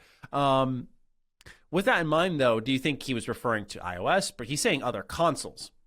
So you got to imagine this means... I feel that, it was absolutely, I think he would have said, he's talking to the guy who owns Apple. He didn't, he would have said iOS. Sorry, Epic. Yeah, I apologize. Yeah, different person. No, just to make sure. But I would, no, you're right. He would have, so scratch that, because I actually was thinking Apple. But I think that when he says console, he doesn't mean PC. He is very clear when he talks about mobile versus platforms that are consoles. And I believe that it's Switch. And of course, PlayStation to an effect. Yeah. Yeah, it's very interesting. I say it's very interesting. Pay there's close so many attention of to this, them. people. There's so many emails, man. There's so many bits of data, which we'll cover some others, but it's very, it sucks, by the way, like Maddie was saying. Dude, somebody at home is just in their house, glued, refreshing Reddit, hoping an email where they accidentally sent Phil, like, you know, a picture of their dog humping another dog in a park as a joke or something. You know, like, I'm not lying, man. That shit'll make you sweat bullets. I've had it where a boss will, like, you know, you let somebody go and you have to look through their emails to verify they don't have any work stuff left or whatever, and they're gone, and you're like, oh my God, I hope they didn't say anything bad about me or whatever. But they're professionals too. They're paid millions of dollars, and so far what I've seen is strangely reflective of that, which is not what you expect. Yeah. I wonder if between the redacted titles and this email, I wonder if Phil's sitting there like, God damn it. You know, what the fuck, Tim? What the fuck is this? Yeah, I mean, and Phil's had issues with Tim and with Apple. So it's like, I don't know. I mean, he's got to know. He's probably been in these multiple times. You know what you're saying goes out there. So he's just, I don't know. Like, Tim's sort of I tweeted this. Tim's the type of crazy that you don't necessarily get mad at. He like pokes holes in the world. And I stated that it's like finding that you had dry rot in your wall because somebody burned your house down. Like that's sort of Tim. It's craziness, but there's data behind it. And so in a way, we found out now that he basically stated that demo for the PlayStation 5 could have been on everything, which is, by the way, awesome, because this just destroys a bunch of YouTubers who are like, you know, where they're like, oh, this can only be done here or this blah, blah, blah. And Tim's like, nah, it could have been done anywhere. But another thing that they talked about was, you know, like making Sony appear like the good guys on crossplay and all this kind of stuff. And it's a lot of inside baseball. It's a lot of inside. I'm sure some people are mad. I don't know if Phil is yet until we see something, you know. They just announced like the release date of Halo for no reason. They just start pulling the lid off of Starfield. Like, yeah, by the way, they're revealing that too. So I'm glad they redacted some stuff, but I think that it's not going to take very long, because I know I could tell the moment you see in one spot this redacted, it's not going to take very long for people to figure out what that game is, by the way. Like, because if you look, it'll happen. If you look at what's been announced in those time frames that we've already passed as well, there's going to be people who are going to put some 2 and 2 together very quickly, I think. I don't know if he's mad, but I bet you you never want it, right? You never want that kind of level of scrutiny. If you're like me, it's all too easy to get swept up during the week and not make time to go to the grocery store, leading to some unappealing or unhealthy meals to get by. I've been known to eat some unfortunate meals, like a bowl of cereal or noodles, that ultimately leaves me unsatisfied and feeling terrible due to the lack of actual nutrition. So I was thrilled to use Green Chef. Green Chef is the first USDA certified organic meal kit company, so you know the ingredients are clean and seasonally sourced for peak freshness. They also make it easy and affordable, with plans to fit every lifestyle with kits delivered right to your door. If you're eating keto, paleo, vegan, vegetarian, or simply just want to eat healthier, there's a range of options to suit your needs. Having these options is so important in my house, since my wife Holly is lactose intolerant. Green Chef made it crystal clear for me to see which meal kits contain dairy or other allergens, so there was never any concern about what we were eating. Green Chef is the #1 meal kit for eating well. So if you want to make a change in your diet that is convenient, healthy, and delicious, go to greenchef.com/90duke and use code 90duke to get $90 off, including free shipping. Again, go to greenchef.com/90duke and use code 90duke to get $90 off, including free shipping. Also in the news for Epic was that, quote, in certain circumstances, Epic will have to pay additional revenue to Sony when it comes to crossplay, end quote. If someone were primarily playing on PlayStation but paying on iPhone, then this might trigger compensation. The Verge also reported that Sony's policy stipulates publishers can't transfer virtual currency to or from PlayStation. There must be a setting to disable all cross-platform interactions. The Verge also says Sweeney confirmed Sony is the only platform holder that requires this compensation for crossplay.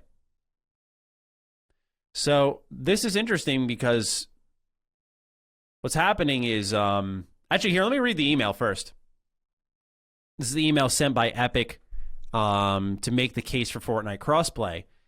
Here's what I propose. 1, we give you the data you're asking for and make the marketing data ask. 2, Epic deeply integrates Sony's esports API into Unreal Engine 4 as an engine-level feature. We market and advertise it as a first-class citizen of the engine, maybe an E3 announcement, and we support it in Fortnite. I love how that's there, by the way. Maybe an E3 announcement, that's how that's how this shit happens. Yep. 3, we announce crossplay in conjunction with Sony. Epic goes out of its way to make Sony look like heroes. You get to pick where, when, and how.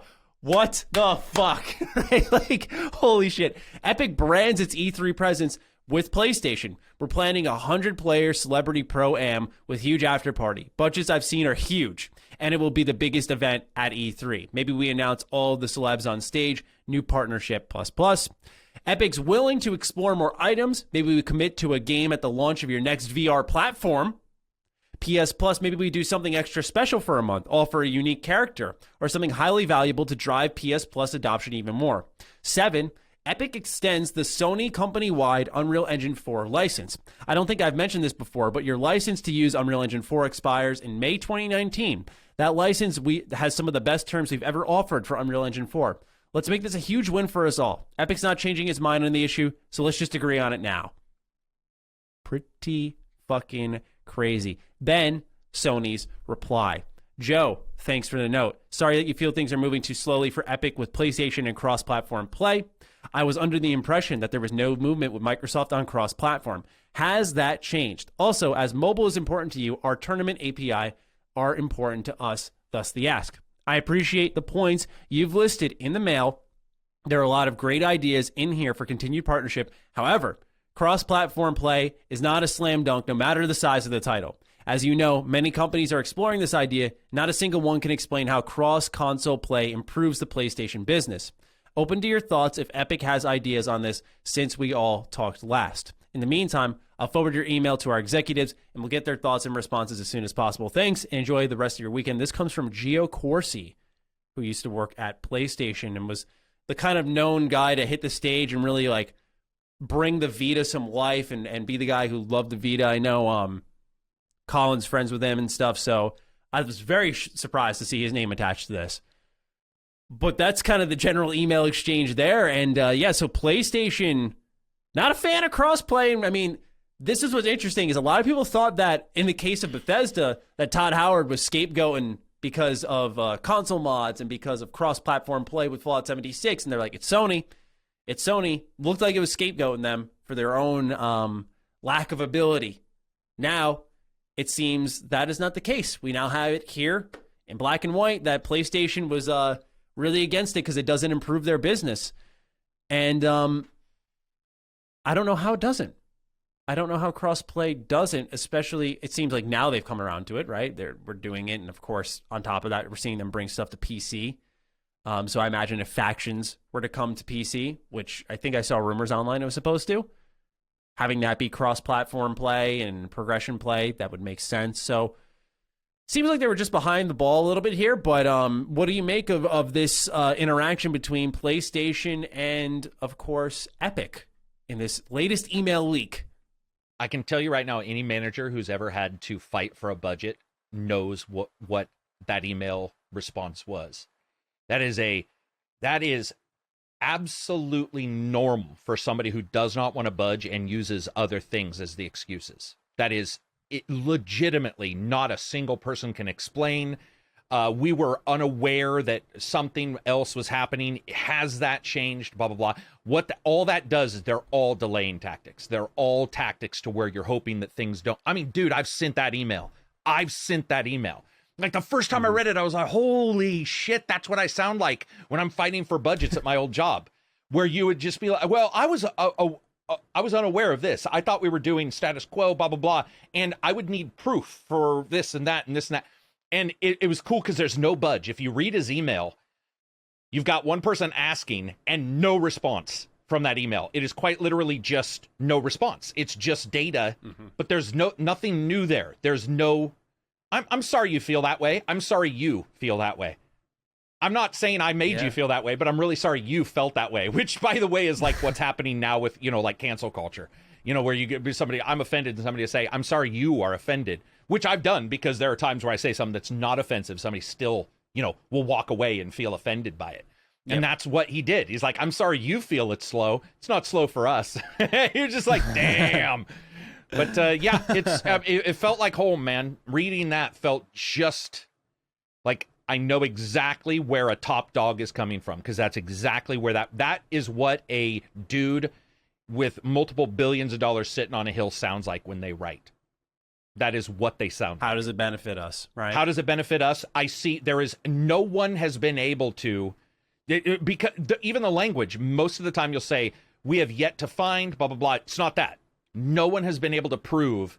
There's very, very ironclad stonewall, here's my fence between you and I kind of language that goes on there.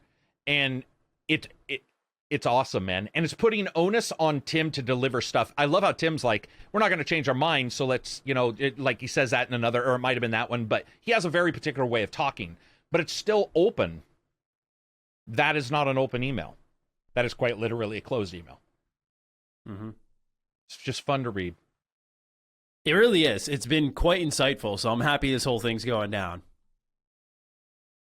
Other than that, though, I don't have much to add in here. Other than that's pretty fucking wild. And are we talking about the prices companies made in the other news bit? Did I miss that? I apologize. We did not talk about. I had the. Oh, you the did. No, you did. Were You did. at I the guess. Beginning? Yeah. Oh, okay. Yeah. No, I guess that's you what did. You were referring to. Yeah, I guess the only there's thing more I would you want add, to say on that, please. Well, I was just going to say, I think that so you've worked at a place where they say don't tell other people how much you make, right? That's sort of normal. You don't ask somebody how much they make. That's I think yes, that's yes, sort of a yeah. normal thing. And then you have some people who are like, everybody should know. You have all, and it's too big of a conversation to get in here. I'm much more of the opinion that during contract negotiations, you don't need to know what somebody else, like it's between you and I, we're trying to decide. You may have an idea, almost like when you're hiring an editor, the editor knows what the typical price is for the world. And then you and that person work on their experience and work on what you need, timelines, and you figure out a price, let's say, if you're making a video.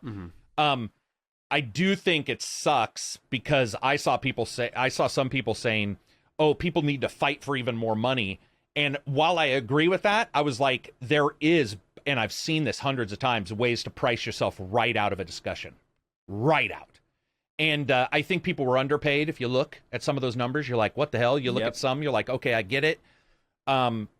This will help and it'll inform future discussions. But I would implore anybody who's like looking at this kind of stuff in any kind of business sense to remember that,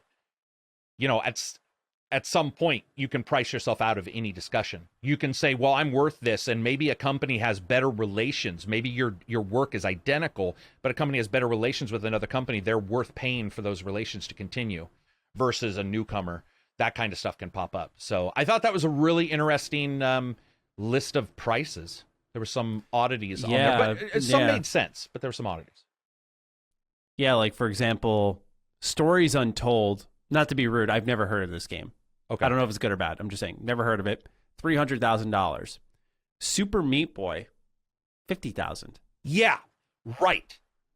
Right. And so, and I'm sure things strange. that we're not thinking of went into, because those are numbers. It doesn't indicate, was it released somewhere else? What, like, we have no clue these other, but when you, and that's the thing I guess I would tell people is be aware that some of those numbers probably reflect vastly different situations for game creators outside. I think people should get paid more. carte blanche. Like that should just happen. I'm not at all saying they shouldn't. I'm just saying we're like, there's a lot of competition out there, and I saw people being like, this is where I mean, I've seen people price themselves right out of discussions, even in Twitter. You know, art, or somebody will say, we need art. Multiple people will put up commissions, and somebody will be like, well, I need twice that. And that person's just removed from the discussion instantly because it doesn't fit the budget. It's just not even feasible. So it'll be interesting to see what happens in a year more of this. Another really fascinating one I want to point out here: For Honor, $63,000. Meanwhile, Fez, $75,000. Inside, $800,000. Celeste, $750,000. Pretty fucking bonkers. So I would assume that's because maybe those are on other systems. Maybe like because For Honor's on another platform and it's a free to play or something. And so there's like some, because that number doesn't even make sense.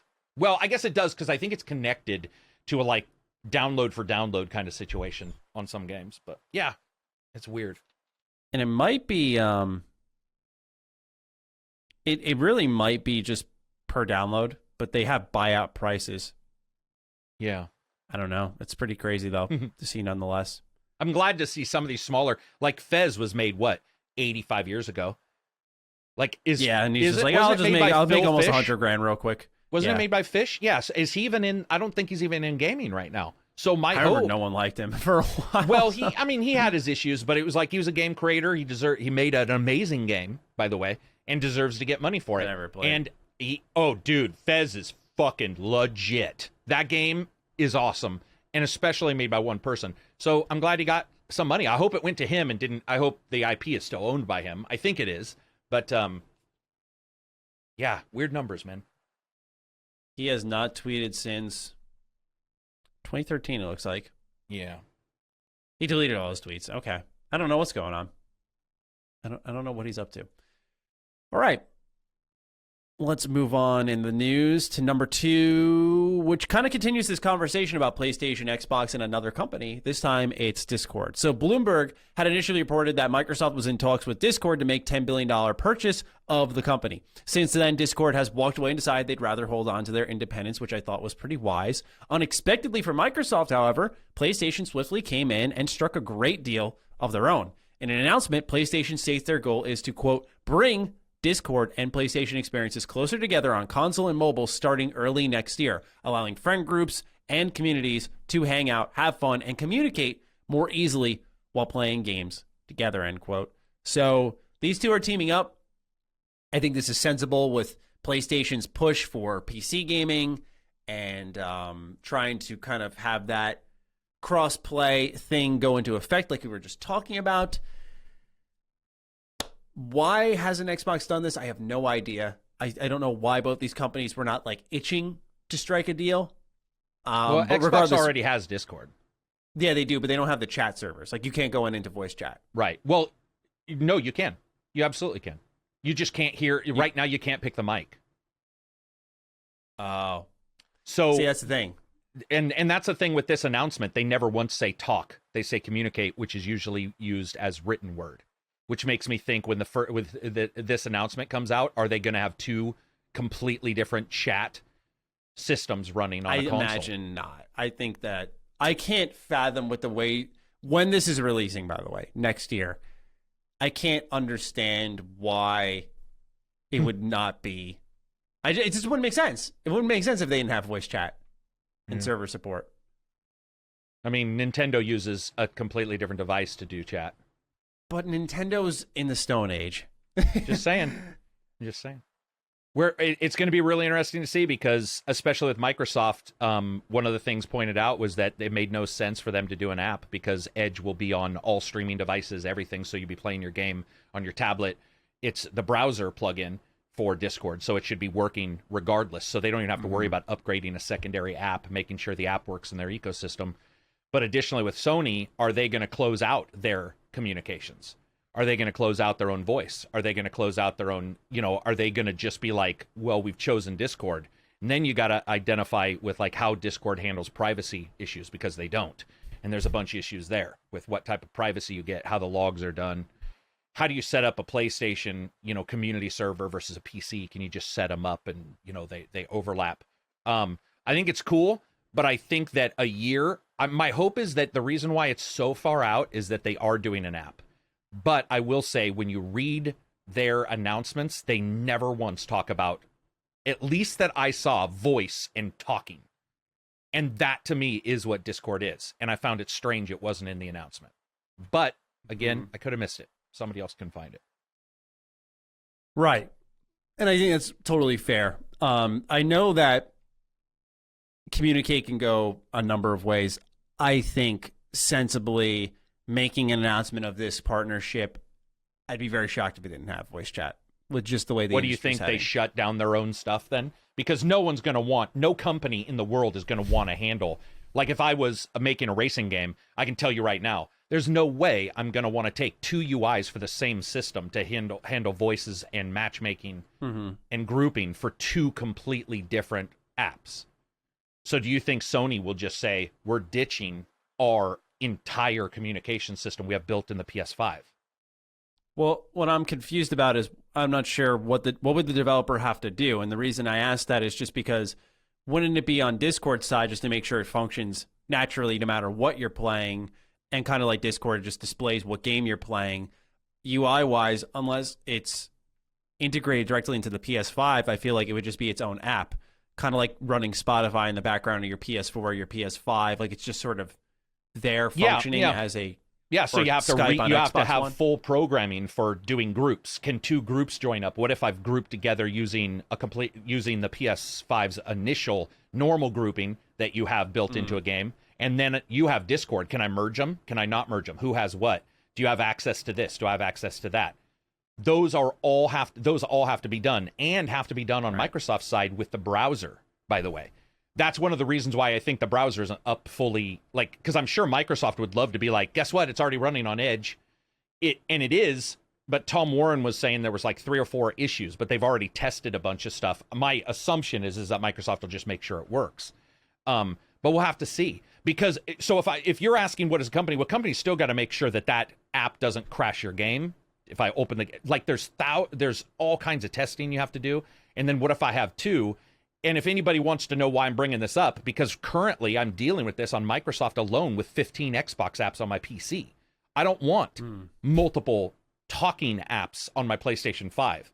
And if PlayStation worked on this and got all this up and running, then what I would like to see is I would like to see them roll out the ability to stream to the Discords in there. I'd like them to roll out the ability to stream to Twitch and remove what's in there in the PS5. And now you're starting to talk about inborn stuff in the actual system, OS level versus app level, which there is a difference. There's a massive difference in your permissions that an app gets versus the OS itself. And so those kind of things they're just things I think about whenever anybody says, oh, they're talking, that's awesome, but I want to know how do I get to it? Because I already have a hard enough problem sometimes getting to even an Xbox conversation to working right.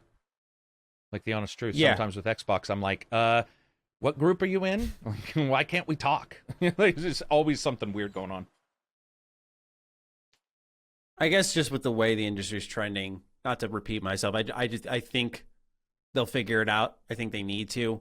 Because Cody Richter wrote in, hey, Carrick and Maddie, with Sony announcing their intent to implement Discord into PlayStation consoles and app by early next year, do you see this as a solution for chat issues in cross-play games? It seems like a no-brainer for both consoles to have a Discord app so friends on separate platforms can play and talk simultaneously. The lack of cross-platform chat capabilities has kept me personally from playing Outriders with my friend who has it on PlayStation, and I'm sure I'm not the only one who has this problem. What are your thoughts on implementing third-party chat services into the console space?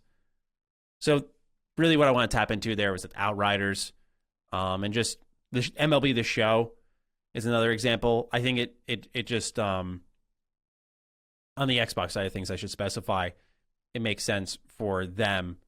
But yeah, I feel like both companies are trending in a direction where they need something like Discord, which is currently the most popular chat hybrid service where people from all lines of consoles and PCs can just get together and play games.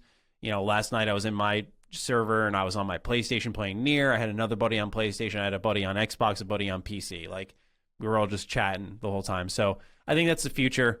And I think you need that middleman, because I doubt like PlayStation's going to program this whole chat functionality and be like, hey, Xbox, here's our chat features. Would you like to use them and we can do cross chat together? It's like Xbox would say, no, we're going to do our own. So no, Sony would I feel never like offer Discord's it. kind of the... You can tell by Sony's emails that there's no way Sony's going to offer any kind of thing like that. In fact, it would not surprise me if Sony has a deal with Discord stating, we want to be the sole provider of communicate. We want you to be the sole provider of platform communication. I just don't think I just don't know why suddenly people are pretending like it's magically going to change the entire the way these companies do business. There's nothing about any of this that will change the way they do business. It may sound like a doomsayer, but I'm telling you right now, how many times have we seen this? Shit's never turned out right. By the way, multiple Twitch apps on multiple different consoles, did they ever work correctly and tie into one another? Nope. We'll have to see. But I would assume what Microsoft will do is say our browser connects to everybody. Our Edge will work and Discord will connect to everybody. Sony, I have no clue, man. I'm going to be honest, I wouldn't be a big fan of using a browser-based Discord on the Xbox anyway. I don't want to.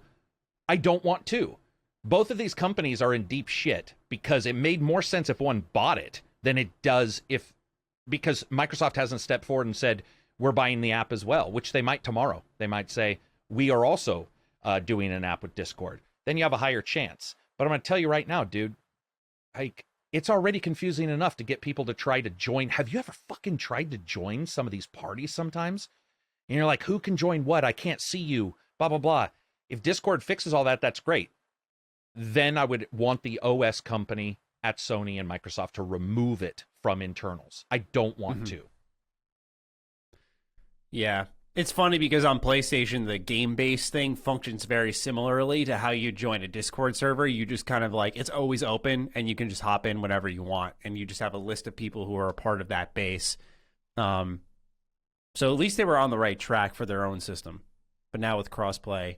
Yeah, and I got to be honest, too. I know everybody said PlayStation's network and stuff is terrible and joining games. I saw people all over Discords being like, it's the worst thing ever. This is going to be the best thing because Sony's is bad. I haven't had those experiences.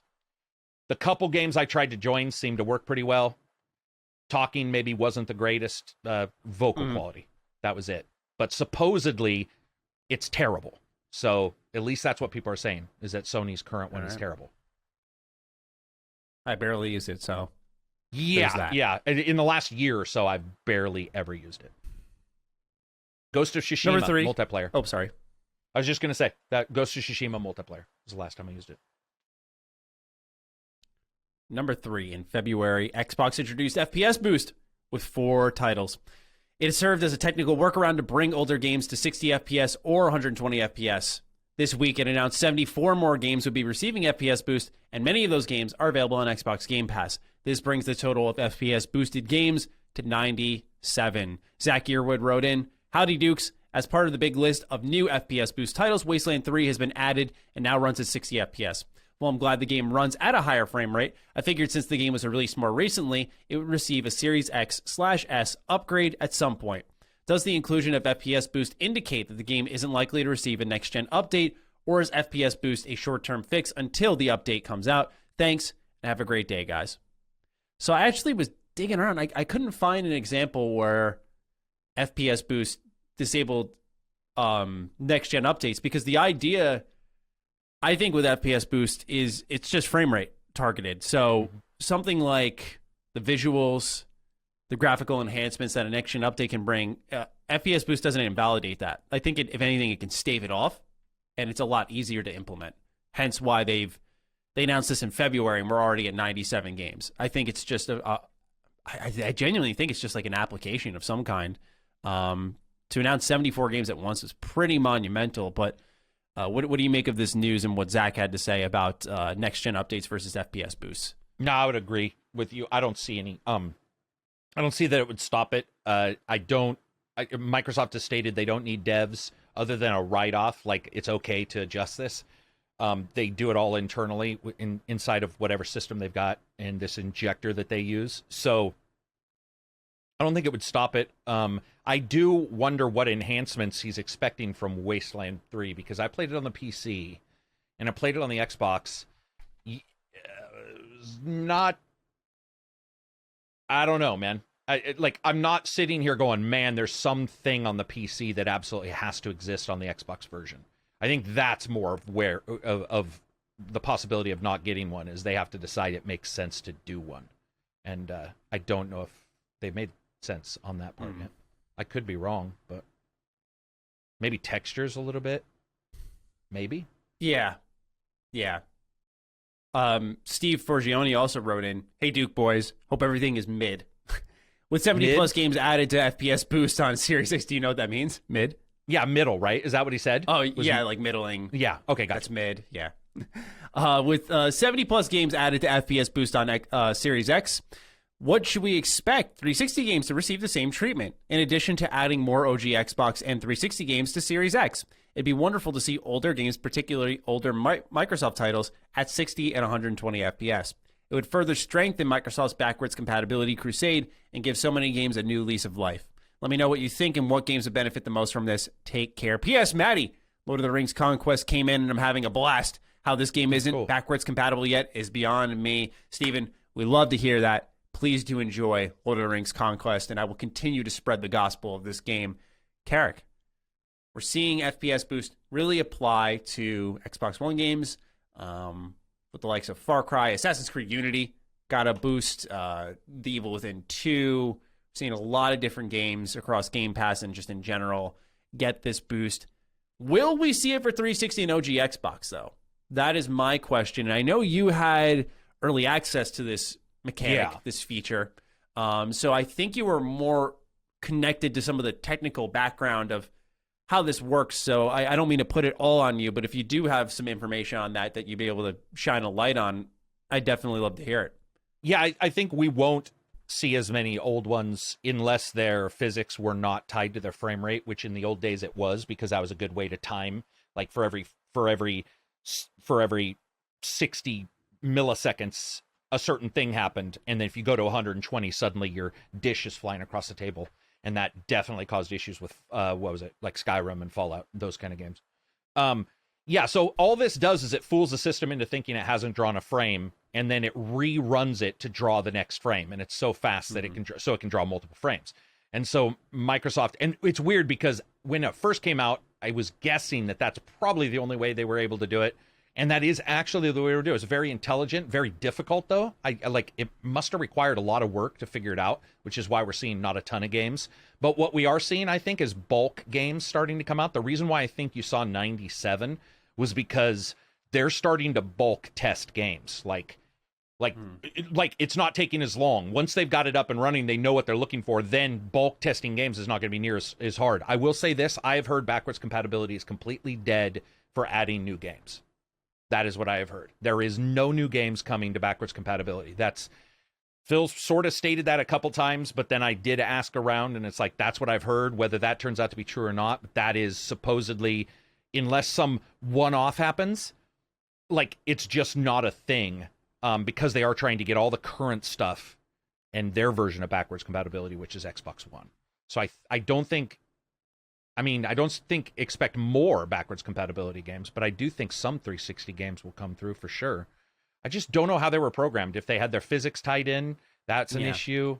What else would be an issue? Oh yeah, you might have an issue with sounds and stuff. So like, if you're sampling super fast and stuff, you could have issues where sounds are maybe the way a sound is done. And this used to happen in old days when you get a faster CPU, your sound would sound weird because you needed to actually slow it down so that it wasn't, going too fast. I don't know if like old games that are doing some pretty crazy stuff might have that on the older 360, but yeah, I don't know. We didn't get a single 360 game on this, did we?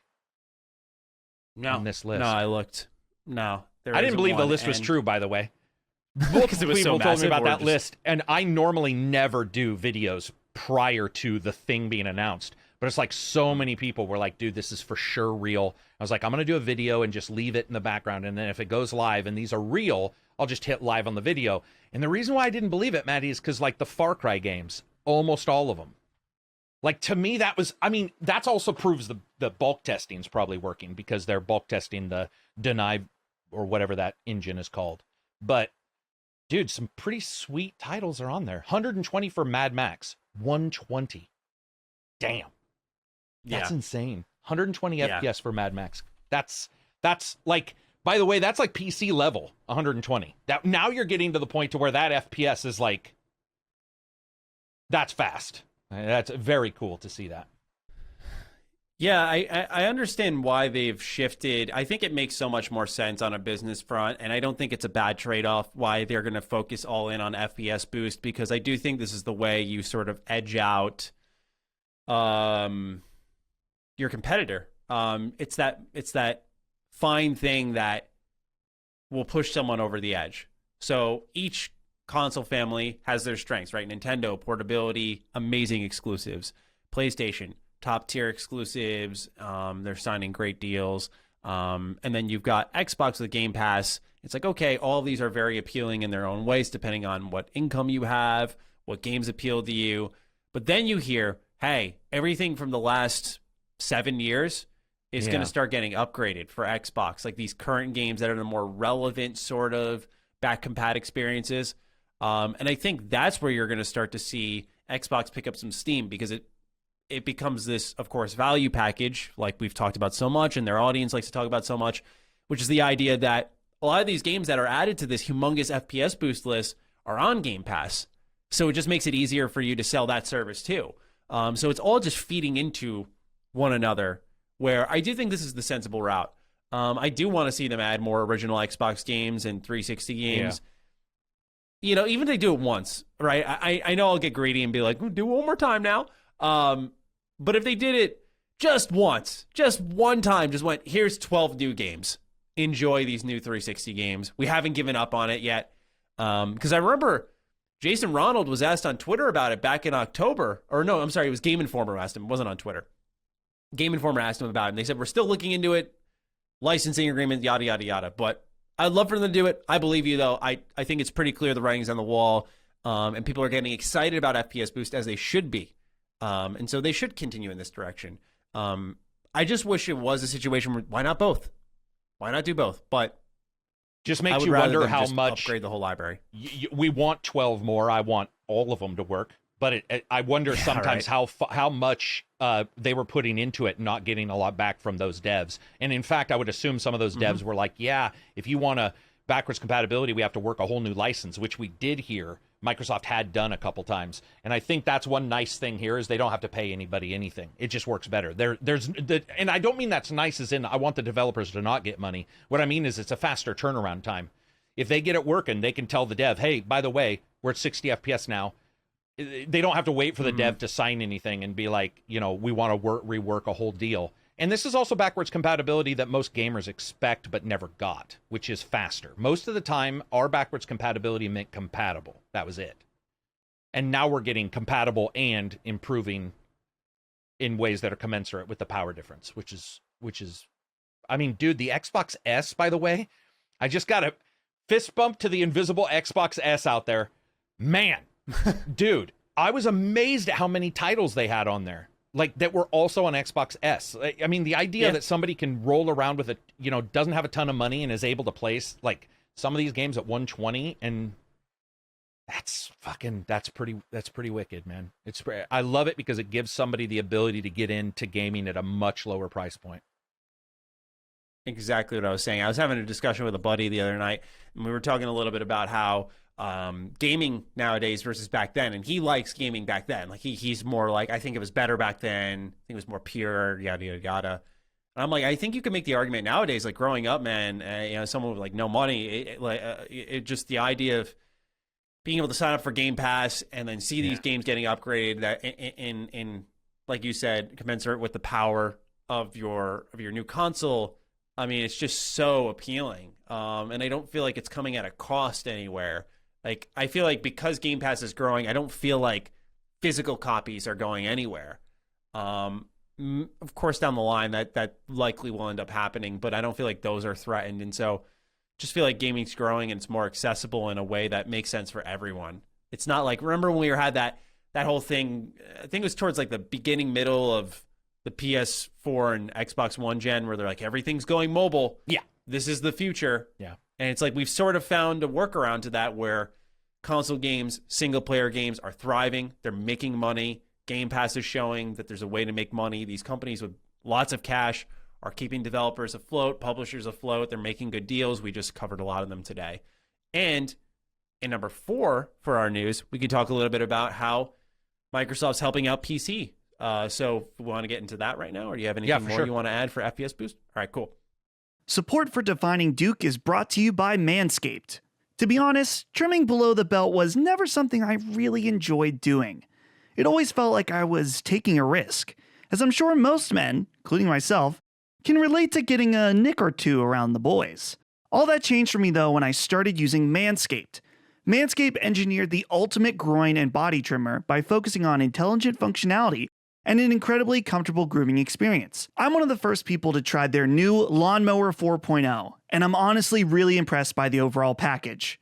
And yes, pun intended. The 4.0 features a cutting-edge ceramic blade to reduce grooming accidents, thanks to their advanced skin-safe technology. The Lawnmower 4.0 is so great, it even made shaving time something I actually enjoy doing. It even gets the little details right, with a bright LED light directly on the trimmer, and additional guard lengths for your own personal preferences. And guys, I know some of you have been using the same trimmer on your face and balls.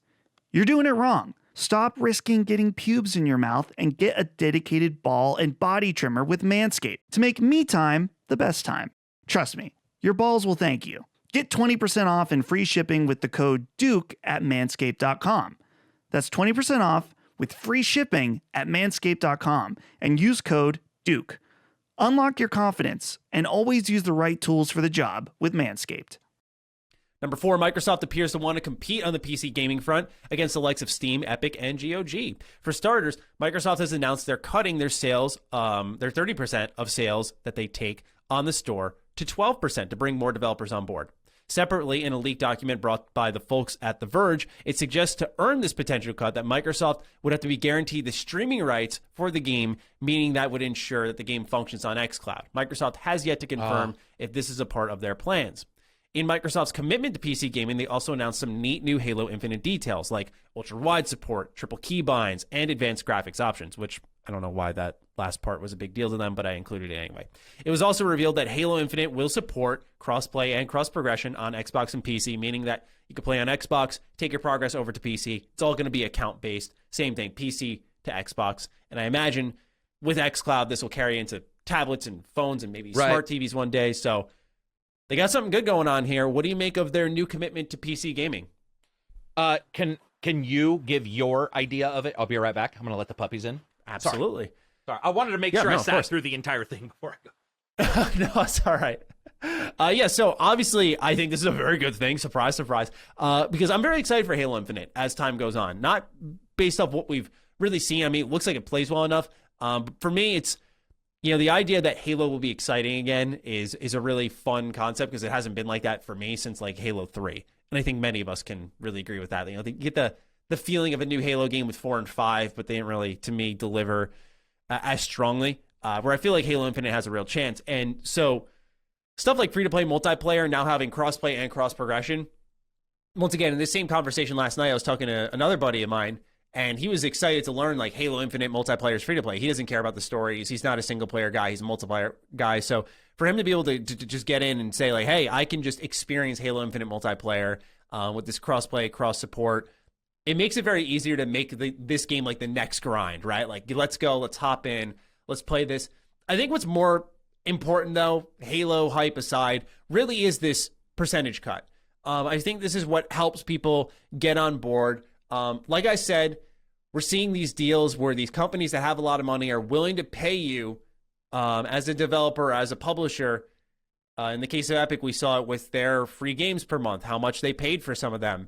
And look, as a person who aspires to make their own game one day, working with a team on something, this is a thing that makes it really appealing, where you just know that you're not going to get gypped once the game finally gets out the door, right? Like, that is a huge, by the way, they're not the only ones to do this. There have been plenty of storefronts who have lessened the amount that they take, because the storefront really just exists. You know, I would never want to release my game on the Microsoft Store knowing they take 30%. It's like, what the fuck are you doing? Yeah, that's insane to me. I think it's ludicrous. So, of course, going down to 12% or up to, whichever way. No problem. Makes it appealing for all devs across the board, just due to the fact that they're able to get more money, secure funds through these deals, through the likes of these store sales, and make another game. That's kind of it, right? Like, some developers don't get it the first try, right? They're learning the tool set, they're learning the pipeline, how everything flows. You get it. Now that you know what things are like in, say, Unreal Engine, you could play a game in Unreal Engine and be like, huh, you see things in a different light. You're like, how do they do this, that? And you start thinking on a different level, and then you try again.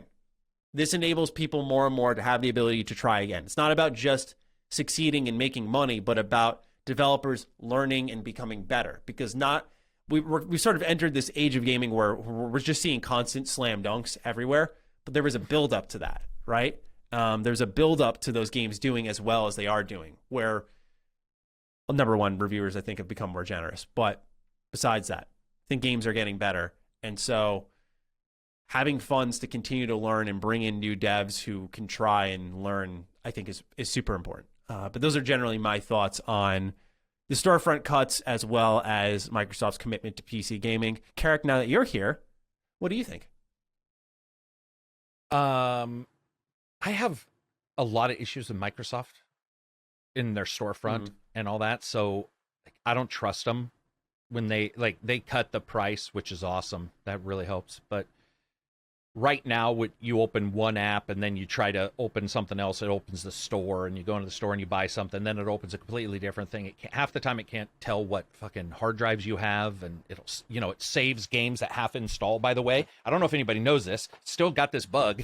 If you crash during an install, that entire thing does not get checked ever again. And so if you try to reinstall, or you try to install it again, you now have two copies of the game, the corrupt one and I've seen people with like 6 versions because the download was crashing in the Windows Store, and so I had like 800 gigs, worth of data. All that kind of stuff. Microsoft needs to fix mods. They need to make the games moddable. They need to make sure that it's easy. They need to make sure that there's not 3 apps on the PC. There needs to be one. They're one of the few that has their storefront connected to their game.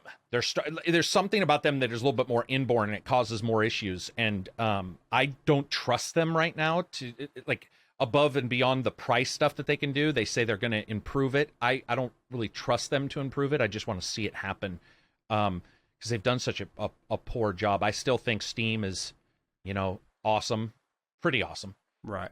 Good old games. I don't think I bought anything from them maybe once in my, maybe twice in my entire life. I bought Fallout 3 from them.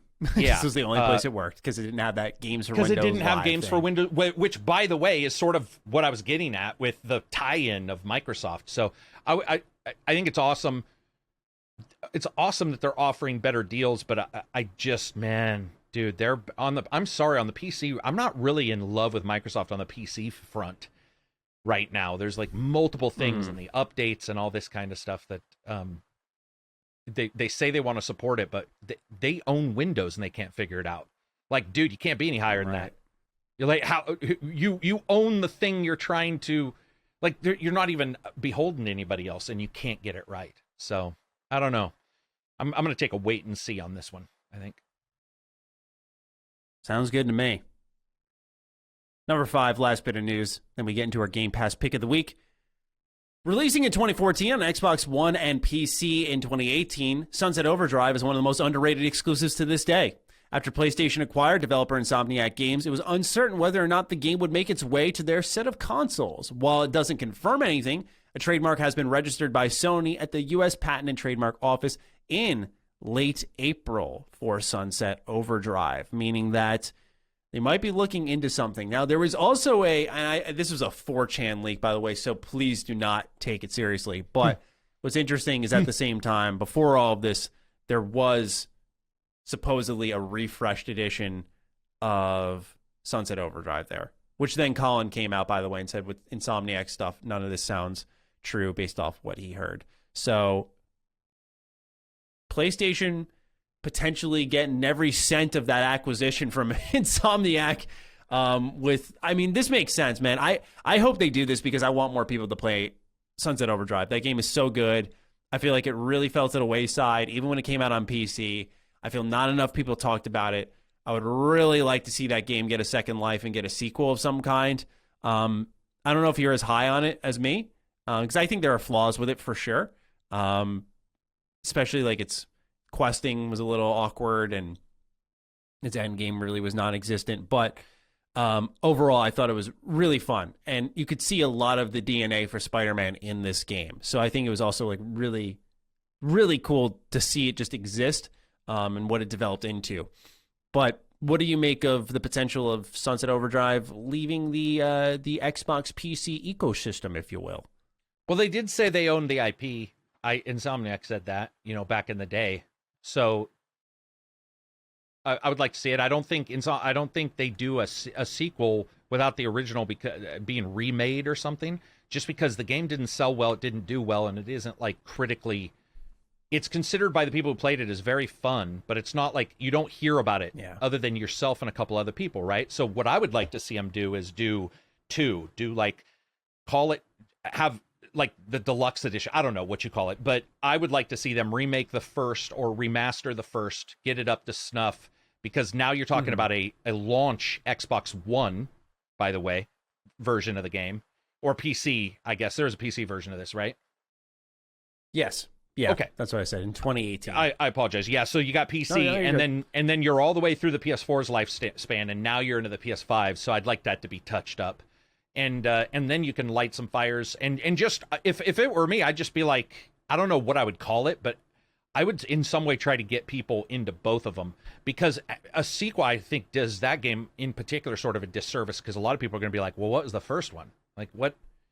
And I'd rather than just re-release. I would rather, yeah. Even if it's like, I don't know how they do it. I keep calling it like the definitive edition, but it'd be awesome if they had like both in one or something, and they just said, "Fuck it, we're remaking one to look like two, and we're making two." It's Insomniac; they could do it. I think that'd be awesome, because I only played a little bit of it, and I just didn't like the protagonist.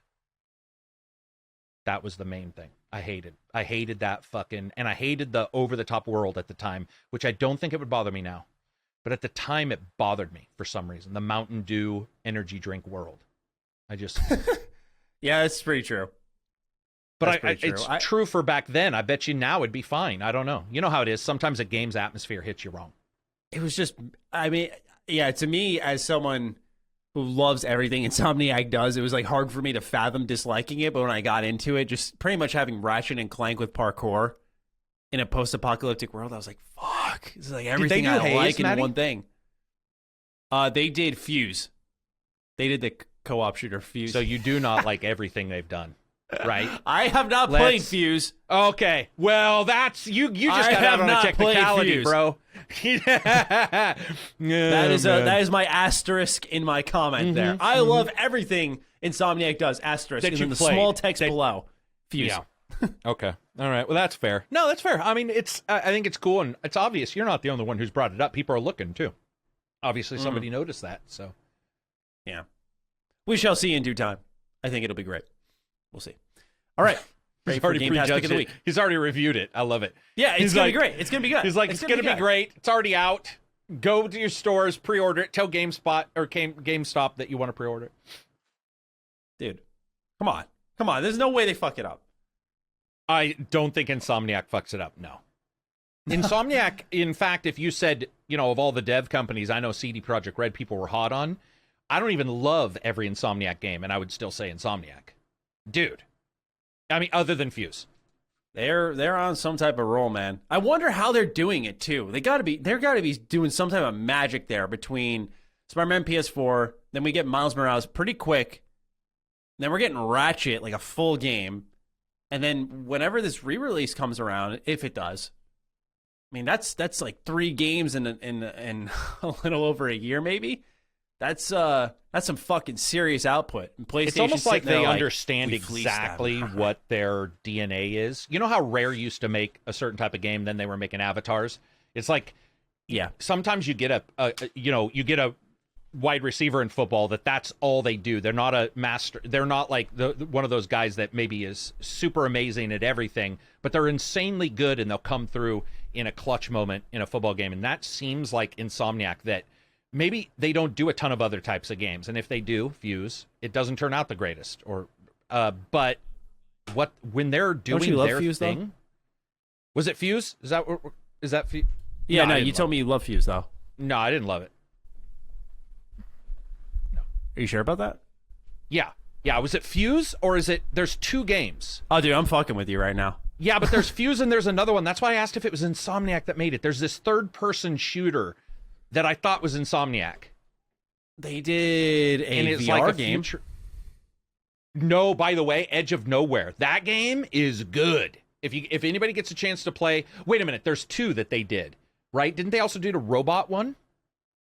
Didn't they do the one that was like robot and levels? I'm gonna just Insomniac game. Yeah, let's look at what they've done, because let's I just was just fucking sitting here dig saying in. that they probably should not branch out. But Stormland, Swarmland is the VR, right? Song of the Deep. That is the other VR that is, I don't know why I said Edge of Nowhere. But that is a Cthulhu one. The Unspoken. Feral Rights. Ooh, I'm just reading off titles that were on never their even site heard here. of those. What is this for Ratchet? What? They're showing off all the armors and stuff. Oh man, I'm seeing too much. I need to. Yeah, you nope, might want I to need close pull that. out. By the way, I don't want to. Like, oh man, this is all your fault. I didn't need to see that. Let's see. I'll take here. it. I'll take the fault where I can get it. After constantly poking you about Burger King and liking Fuse. Yeah. this is I'll what I get. I'll take the occasional hammer. But I would say that Insomnia, they're amazing. So the idea of them doing, even though I didn't like Sunset, which is what I was getting to, even though I didn't love Sunset as much, I'd still play the hell out of a sequel or whatever they do, because I think that their stuff is usually top marks, man. They're just good. Yeah, I agree. All right. Game Pass Pick of the Week time. This is where we get into all the things that you may want to check out on Xbox's lovely service. Carrick, I would love to go first if that's okay with you. Okay. Fuck yeah. All right. So I want to talk about Dragon Quest Builders 2. I've put 80 hours into this game. 80 fucking hours. On Switch. It is on Game Pass now. I have not played it on Game Pass, but I'm telling you now, this game is fucking amazing. All right, so it takes elements from Minecraft. It's no secret. It's a building game. But like Carrick and I alluded to earlier in the show, you've got yourself a situation here where Dragon Quest Builders 2 has blueprints. And these blueprints have features per room. So you'll have a kitchen, and your kitchen will start outputting different types of food, which you can use to feed your town, feed your character. There is action combat. Nothing crazy, but there is action combat. There's customization.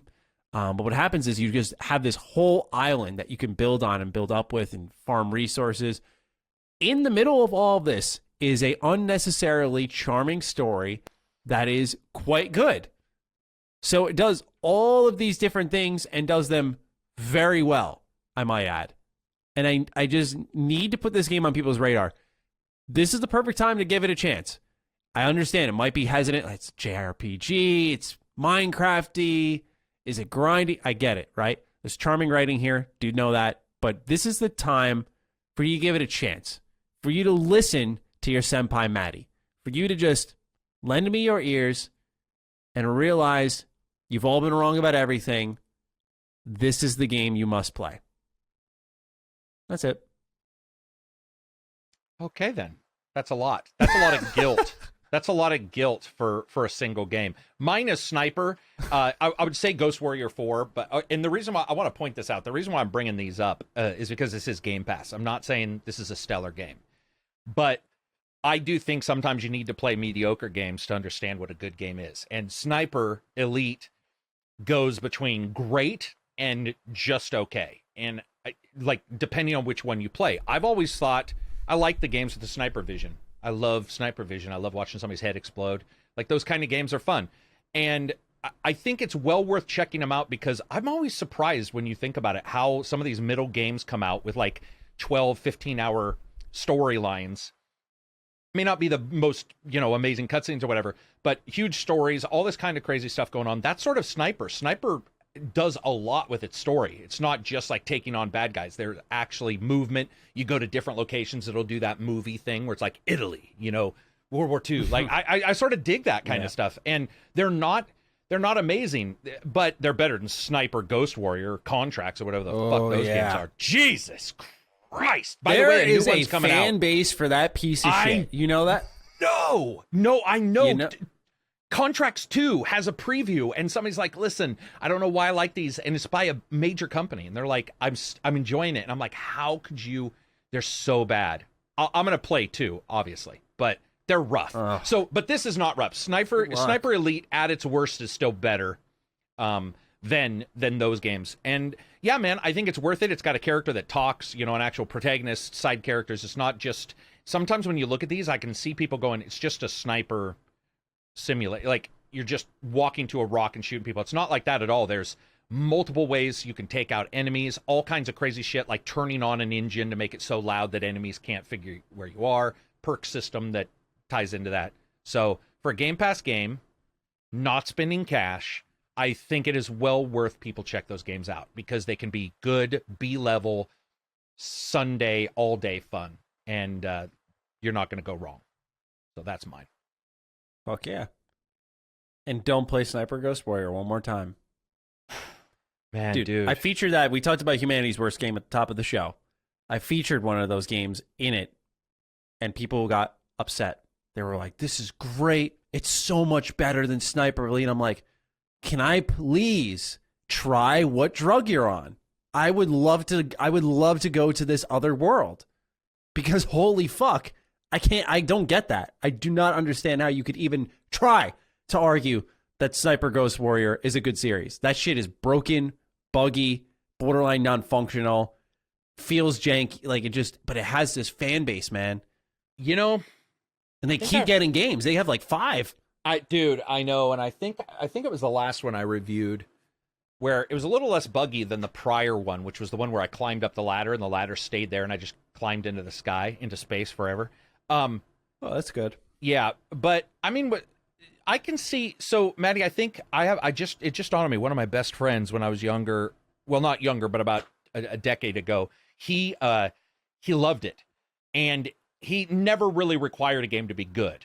And when we would talk about it, I'd be like, dude, it's terrible. This is back during number 1, I think. And I was like, dude, it's terrible. And he was like, you know what? It just lets me run around and shoot people in the head. And that's sort of enough for him. So I guess they just know it's not AAA. It's not even A. It's not even B. It's C+ or C- at the best. It's in hell. Yeah, and I think bugs are a major component, by the way, of that game, because there'll be times where you're like, I know I did everything, but something doesn't happen because the game just forgets you killed somebody. It's I remember a mindfuck. Last one I played was Ghost Warrior 3, and I reviewed it, and a buddy of mine was over watching me play it, and that was probably one of the most fun experiences of my life. Yeah, because you were really razzing sitting on there. it, right? Oh yeah, it was a roast sesh beyond belief. What is that? CIS? Isn't that the company name? Yeah, it's like Ooh. CIS or something like that. And they've never got mad at me, but man, I've torn those games. They have to know that they're limited by a budget. They have to know. Yeah, and I think, just so you know, Maddie, I think I'm pretty sure I read that the last one did really well. If I remember right, I think I read that the last one did spectacularly well. I could be wrong. I'll look it up after we do this. Yeah, hey, you know what? You've got a fan base. That's what matters. Yeah, I guess so. Hold on. Sniper Ghost Warrior sales. I'm just way too curious about this. All right. CI games. CI. Yeah. Sniper Ghost Warrior Contracts sold 250,000 copies as of January 2020. Expected to see the sale number climb up to 600 to 700,000. That's better than Vampire. Well, they got to 1 million, but you get my drift. Vampire didn't even know if they were going to get that far. So that shows. Sniper. And I can't. Sniper Ghost Warrior I 3 don't think it costs very sold much a to million copies. Woo. Yeah, so there you go. That a million, Oh. by the way, it's legit.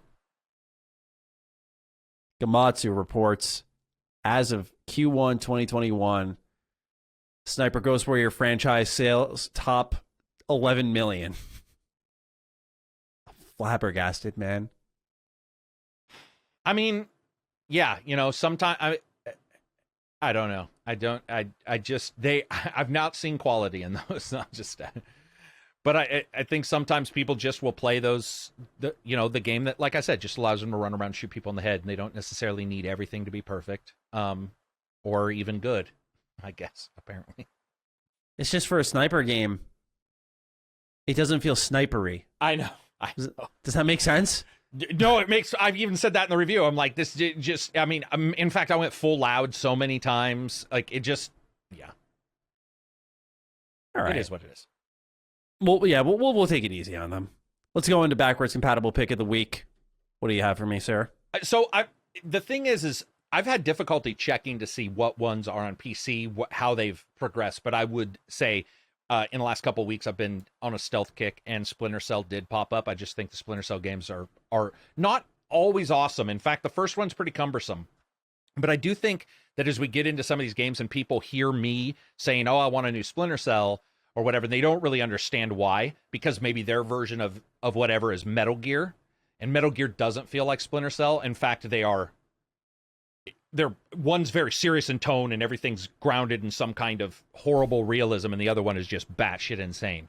And so I would say any of the Splinter Cells, I know that at least 3 are on there, and they're well worth checking out. The first one, just be warned that the first one is different. Also, be warned that the Xbox 360 version of Double Agent is not the same as the Xbox One version. In fact, they have different missions even. I think it's Double Agent. But one of them, just be aware, one of them is like made by 2 different companies, and there's some varying degrees of difference there. But yeah, Splinter Cell for sure. Nice. Yeah, I haven't played Splinter Cell since Blacklist. I remember I reviewed that game. And it was that so been, good, what, and then it just 6 years ago, 2013, I want to say 7 years ago, maybe 8 years ago. Yeah. Dang, yeah. A long while ago. Yeah. Yeah. So I a lot of people really want that to come back. I hope it does. I'm not as like strongly passionate about it as others, but I totally get why people are excited about it. For me, yeah, sometimes it can be hard to pick a backwards compatible game because I have a lot of 360 games I love. What I've realized is some of them are not available. But Right. what I wanted to pick here was one that made sense from a different angle. So I wanted to bend the rules ever so slightly for this week.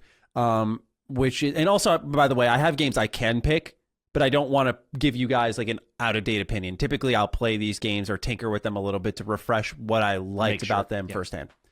And that, yeah, I can still even suggest them. In the case of this week, I picked Psychonauts. I played Psychonauts when I was a kid, but I barely remember it. And I'm excited to revisit this one because the second one is seemingly coming out this year.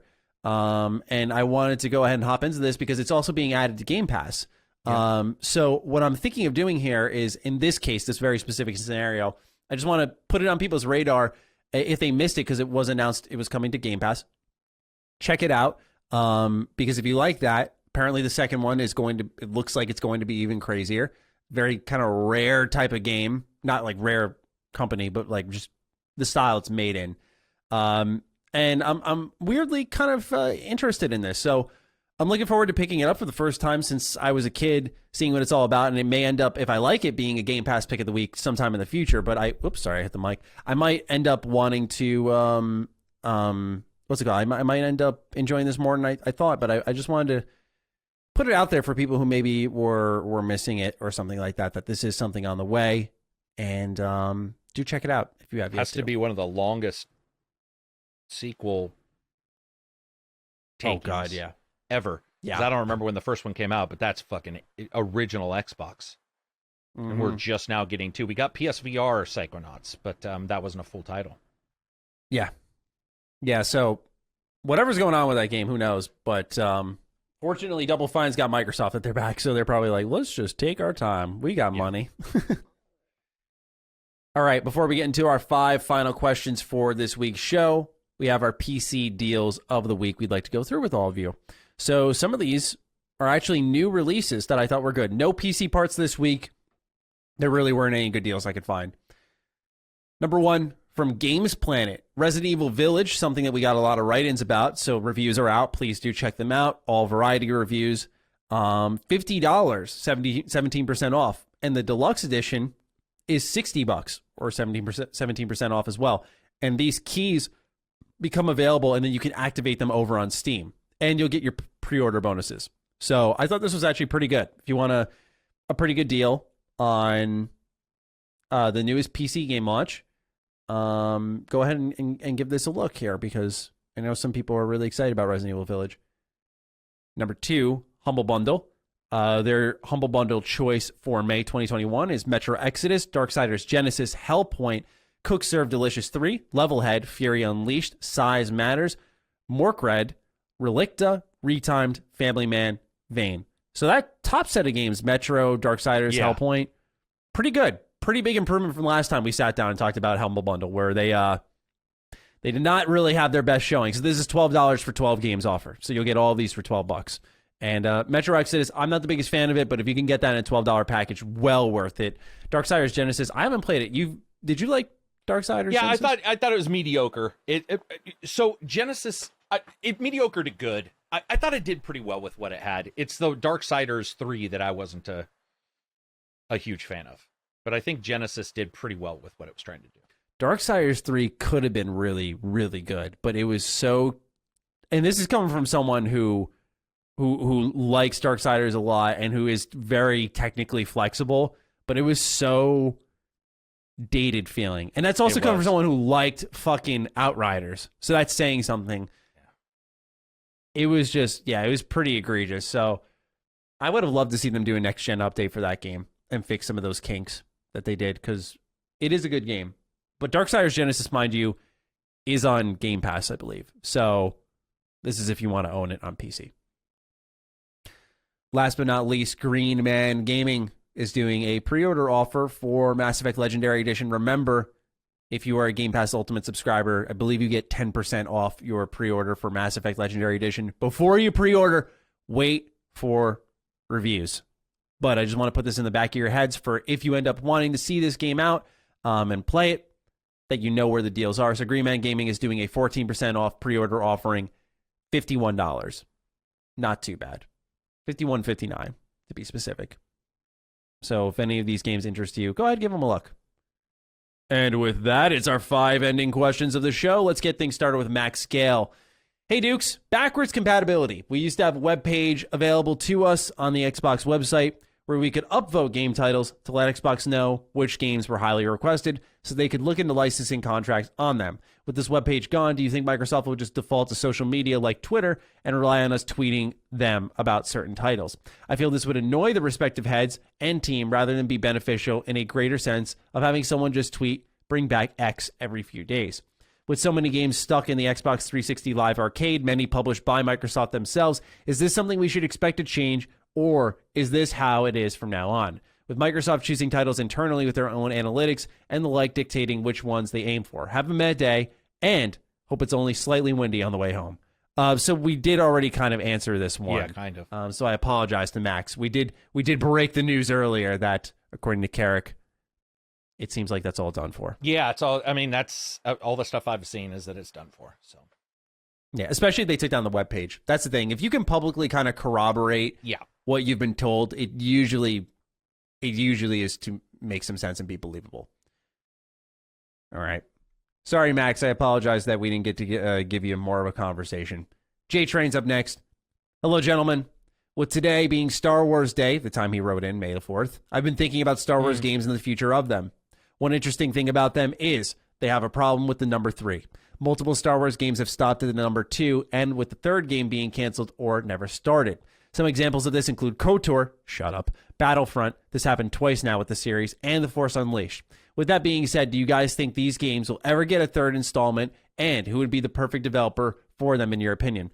I know KOTOR is being remade thanks to you, Maddie, and your reporting, but we don't know yet if it's a remake or a true sequel to the Sith Lords yet. Anyway, may the Force be with you and keep being awesome. Love listening to the podcast every week. And on the topic of threes, I sense 3 Cardinal victories over the Mets this week through the Force. Have a mild day, lads. Jason, very funny. You may be right though. It's a hellscape over with the Mets.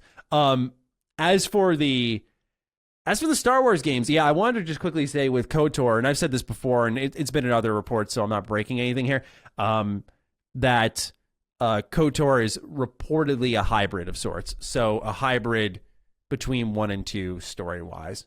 To one extent, I don't know if that means it's more conclusive, because I will just say 2 ends on a cliffhanger. But, yeah, I don't know. Maybe someone didn't say that. But, yeah, that's what I had seen. Because I definitely didn't hear that from a source. So it's out there somewhere. But regardless, let's talk a little bit about Star Wars games where they just can't get to that 3rd installment. It seems like a lot of series can't do this. And I wonder if it's just series fatigue.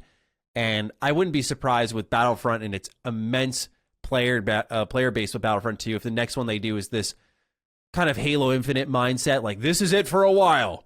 This is our Star Wars, the Battlefront. I kind of anticipate something like that. But what do you make of all series Star Wars really struggling to get to the 3rd entry on multiple occasions? I think that it makes perfect sense when you look that it takes 3 to 3.5 years per game, and a normal console generation is 6 to 7 years. And so what you're actually seeing is the 3rd game is usually attempted to be made between gens. And this is something that we see multiple times. So you get the first gen, you get a game come out, you get the first copy of the game, then you get the sequel, and then by the time you're looking into the 3rd game and you're trying to make it, you're jumping to the next gen. The only one that didn't uphold was actually the SNES, where it had all 3 of the classic games.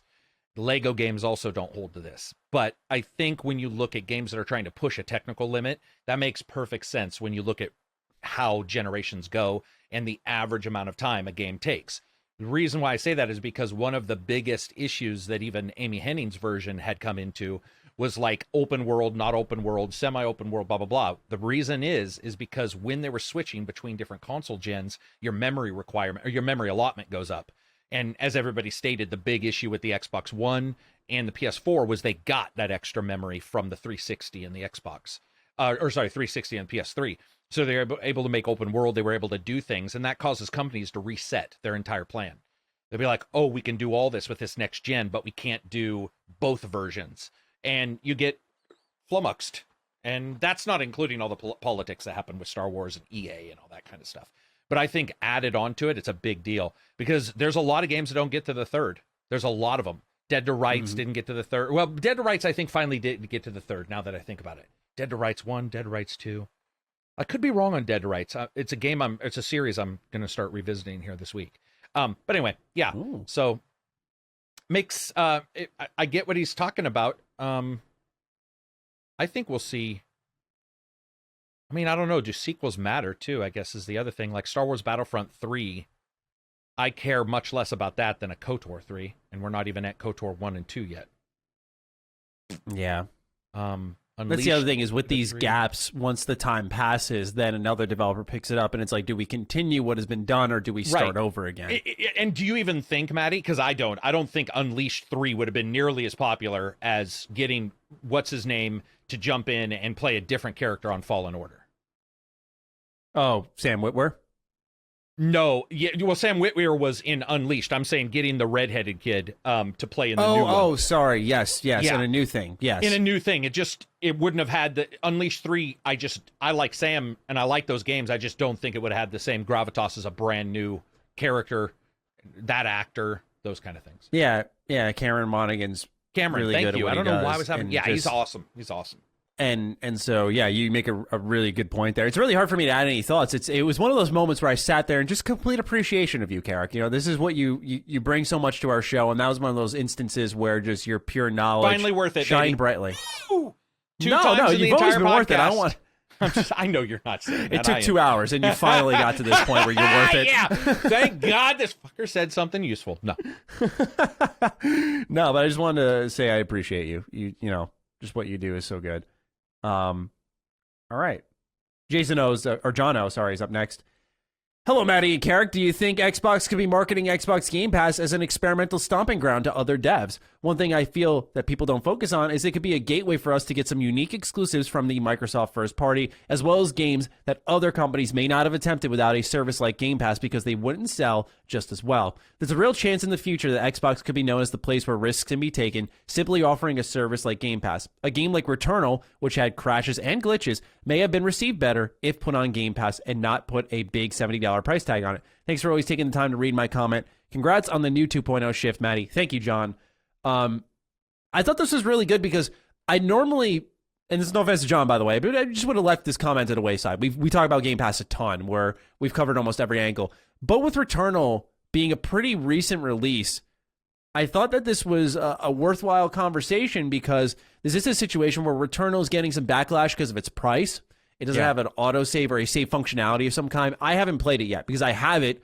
Thank you, PlayStation, for the code, by the way. I have it, but I have yet to dive in because I'm like, at this point, my experience is just going to be bad.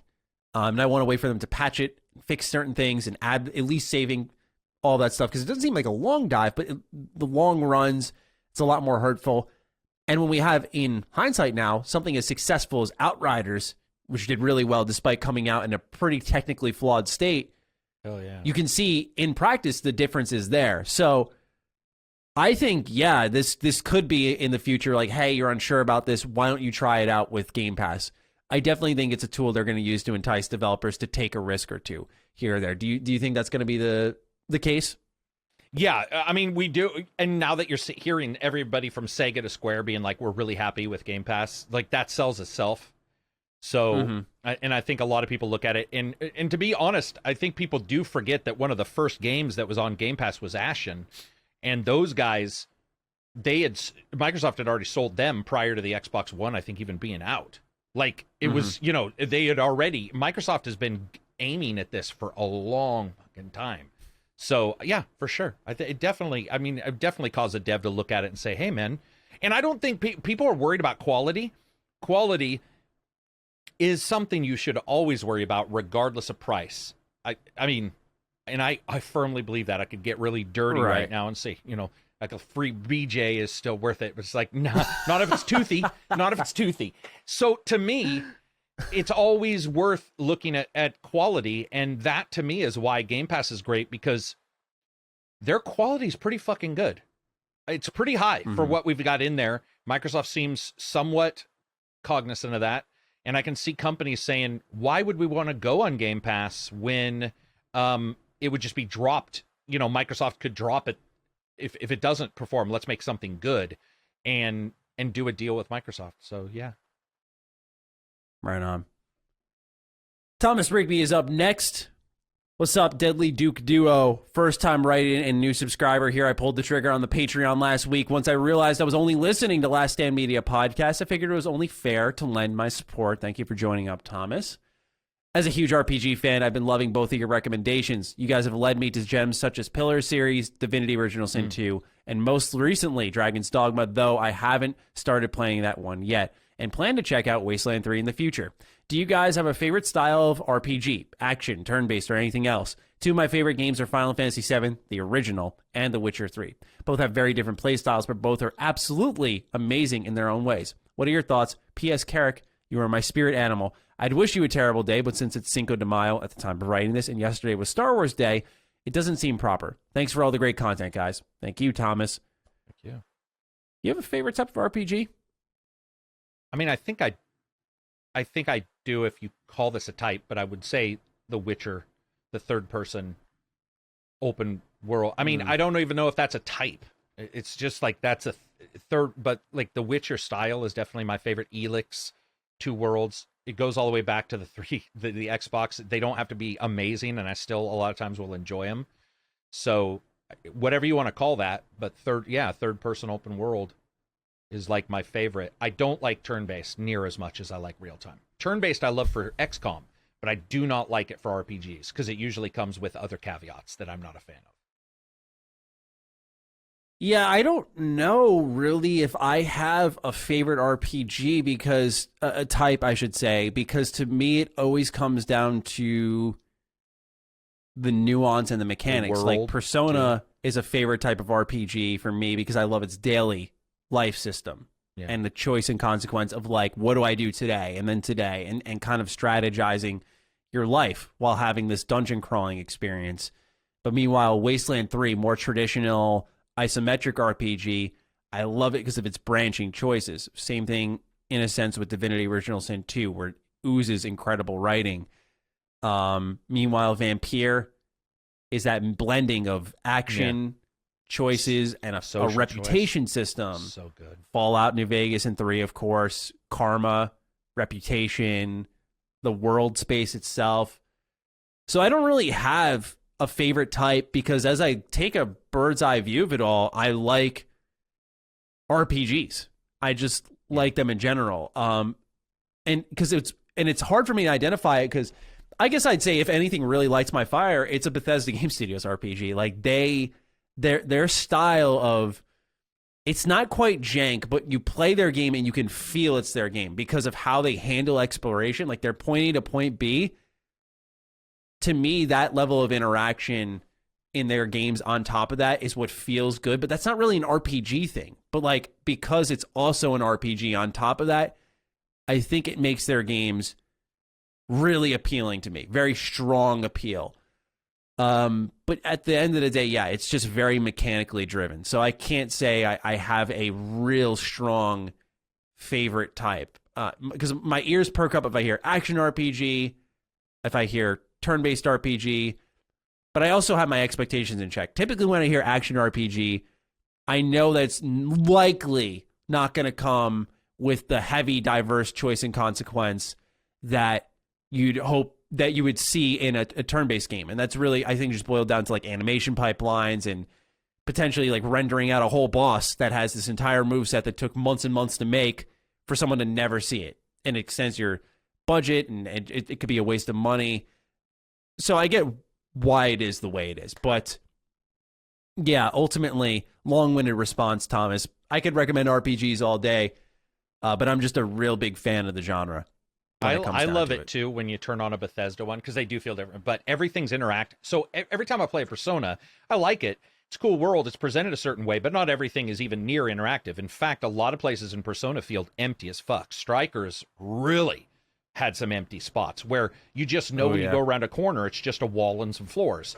But with every Bethesda game, and by the way, Outer Worlds from Obsidian, every single thing can be knocked over or picked up or moved around or stolen or whatever. And yes, that's where the jank comes from. That's where it doesn't look the best. That's where the memory requirements are high. That's like, it's all of that. But those two companies overlap to me, Obsidian and Bethesda, where I just know.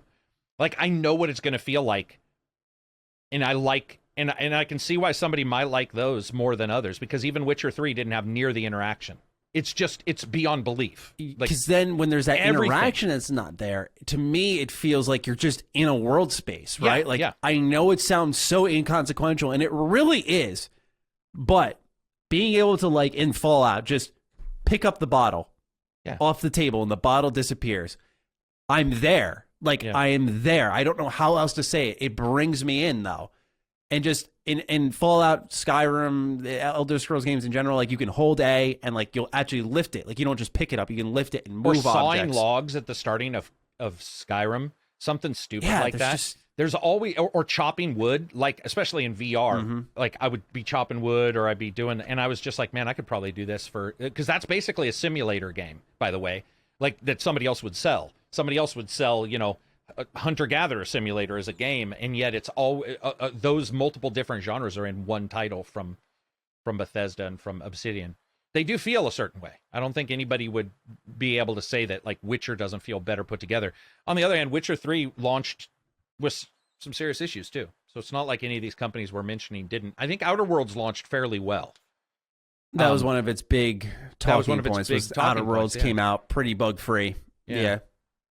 And felt like that. I just ate my mic. Holy shit. It felt like that mini, it felt like that mini Bethesda game, right? Something about that just felt right. That's why I'm going to remember Outer Worlds a lot. I talked about this a while ago as I was like, I'm going to remember Outer Worlds, I think, for a long time. Not because it was the greatest, but it's like, it did what I wanted. And It did it without any of the rigmarole of trying to get to enjoy the game. Like Returnal, you mentioned Returnal, there is some difficulty just getting to enjoy it. And I don't necessarily think that's something that we forget. We pretend we can move on, but I think you hold on to those after a while. You're like, seriously, another game with this issue, or this or that issue, and now I just really want, like, that's why I keep telling people stop Starfield. If it's just Fallout 5 in space, I'll probably be like, depending on how fucking happy. Right, I'll probably be happy. It just depends on how it's done. But I actually, so like, remember in 4 you're building stuff, and like, so what if you can do that in your spaceship? And what if your spaceship only goes to a couple places? And I'm like, you know what? I'm just looking at Fallout 4 thinking, and Outer Worlds going, that I'd be pretty okay with that, especially like if they try to lie to you and say that, every city has a biodome because outside is hazardous, which, by the way, in real planets, that is what fucking would happen.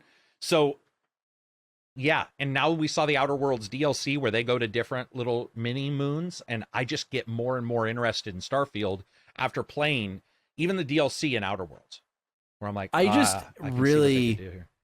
I anticipate Starfield to literally be the Outer Worlds, a little more fine-tuned. Me too. And instead of you having the ship as a loading hub, it's like you get into it and you can go to places, like, openly. That's what I anticipate. And if it's like that, I think aesthetically that could win a lot of people over. Before we get into the writing, the choice and consequence, that type of shit. Which I fucking hope, after Fallout 4 and 76, Bethesda has, like, a real fire under their ass to be like, hey, we can make an RPG. Because that's why I love Far Harbor, is there's a lot of it was, of course, the product, but it was also sort of that moment of, like, Bethesda saying, after hearing for well over a year, CD Projekt Red does it better, you guys don't make RPGs anymore, for them to say, fuck you, here's a really good RPG experience. And I loved it for that. So I just hope they do that. But do you sometimes think that maybe their issue, by the way, not saying that they have an issue, but you get my drift, is so they've handled multiple DLCs and they've turned out amazing. Far Harbor, Shivering Isles, stuff like that. Do you think maybe there's a chance that when they go big, that's when, like, to be honest, I couldn't tell you much about Elder Scrolls Narrative. I've always said that. I'm like, it's just sort of boring. But but Shivering Isles was not. And Far Harbor was not. I just wonder sometimes if maybe too big is their issue. If, like, and hopefully this is all rectified, because I think Starfield won't be small. It's called Starfield, not, like fucking just your planet.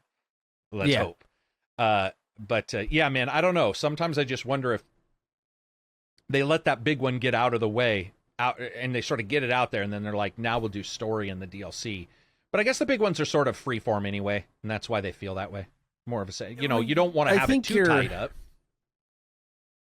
I think you're on the right track, and I think what you're saying is accurate, that I do think they get tied up a bit in the big thing. And it's because with the likes of Morrowind and Oblivion and Skyrim, I think those were kind of their hallmark titles of no one's doing this. So we knew Bethesda Game Studios is this 100-man team. Oblivion comes out, and you could sink 300 hours into Oblivion easily. All the dungeons made by one person. You just really never saw anything like that. But as technology has evolved, smaller teams are doing bigger things. Right. Bigger teams are doing smaller things. So the conversation's really changed, where now Bethesda, as they should be, with all the developers they have on deck, has been kind of put into the AAA bubble. And it's like, all right, you've got to act and behave as one if you've got that type of funding. And that means higher quality. And so I feel like with Starfield, I wonder what the pressure level is internally. I feel like, number one, I strongly believe, I haven't heard this, but I strongly believe with Cyberpunk not doing so hot. Dude, it's got to help. Yeah, they're probably like, fuck yeah. Like, okay. It's not breathing down our neck again. It's like there's space. There's space to desire something, and there's space to not be ridiculed immediately, which I think is important. That doesn't mean that 76 doesn't exist, but 76 has gotten better. It's, I think, a good game now. But yeah, with Starfield, I just wonder internally what their expectations are. Do they anticipate this being a series because it's new? Is there less pressure? All that stuff. Because we're so in the dark on it, we don't know. And I think, I don't know this, but I would imagine if Bethesda is the creature of habit they are, probably by the end of this month and beginning of June, I do anticipate they will tease something for E3. Probably beginning of June, because E3 is second week of June. So, no, yeah. 26th, isn't it? Or wait a minute. No, maybe I'm wrong. Maybe it is second week. It's like the 12th or... Oh, is it? Okay. Yeah, it's like in a range of days, but Bethesda has yet to even really confirm their appearance at E3. Xbox has confirmed it, but Bethesda has yet to. So, there's also that. And I think they want to keep that gap small. So, we'll probably start to hear about it soon, or lack thereof, if it's not going to be there, which I think it will be. I'm excited in a weird way, though. Just purely on the concept that they're doing something completely different. And that there's no data. You would think by now there would be... Yeah, they've locked it down. You know, you get those pics or whatever, those, Spaceman, and even that looked almost too Apollo for me, to United States Space Program, for what I was expecting. But you got those, you got a couple other things, but you don't even hear anything about, like, what stats. How are they going to do stats? How are they going to do... there's... And I can be honest and say sometimes when I'm playing some of their games, their stats, especially with Morrowind, were pretty crazy. There was a lot of them. And it's like, oh, how are they going to do RPG? Because there's so many differences between Witcher 3 and a turn-based game, let's say, RPG, because of, like, some games will be all, here's your 8 stats, like D&D, and then everything else also changes those 8 stats, which can be a lot. Or it's like, you're just a dude, and the swords and armor change everything, which I think is the more easier version and the more trackable version. I'm not saying we should do that. I'm saying it's a more trackable version. And then you have a game like Outer Worlds, which is in the middle, where they're like, not only that, but we've got friends that you can bring in your fight, and you can choose offensive or defensive, and they've got specials and perks. So we don't even know how that's going to all come about. So it's going to be really interesting to see the comparisons. And yeah, I'm excited. I just don't know, like, what it's even going to be. Mm-hmm. Last question of the show. Jack Toland writes in, is Xbox getting a free pass currently? This question was recently asked on Sacred Symbols by a listener, to which the general consensus on the panel was yes, mainly because it has no games still. I can't help but feel this is rank madness. As I see it, Xbox isn't getting enough hype. Game Pass continues to grow bigger and bigger for the same price. AAA third-party games have started to appear at launch and will continue to. EA Access is added for no additional cost. Techno here say... makes old games run at 60 FPS, sorry, I misread that completely, without dev input for free. Auto HDR for old games without dev input. Bethesda purchase to secure exclusive games, all added free to Game Pass day one. All of the above would have been considered laughable in 2015. At the same time, Sony is offering you The Last of Us remastered, most likely packaged with The Last of Us 2 60 FPS, for the low price of $70, while also canceling new IP and shutting down a studio. Also, in what world does Xbox get a free pass for having no games? It's brought up in every video journalists and YouTubers make about Xbox. Sorry, the way that sentence was written was, I think, incorrect. Is Xbox getting a free pass, or are PlayStation fans feeling the mortal flames for the first time in 8 years? A free pass in what? Like, as in, people are excited when nothing's happening. No.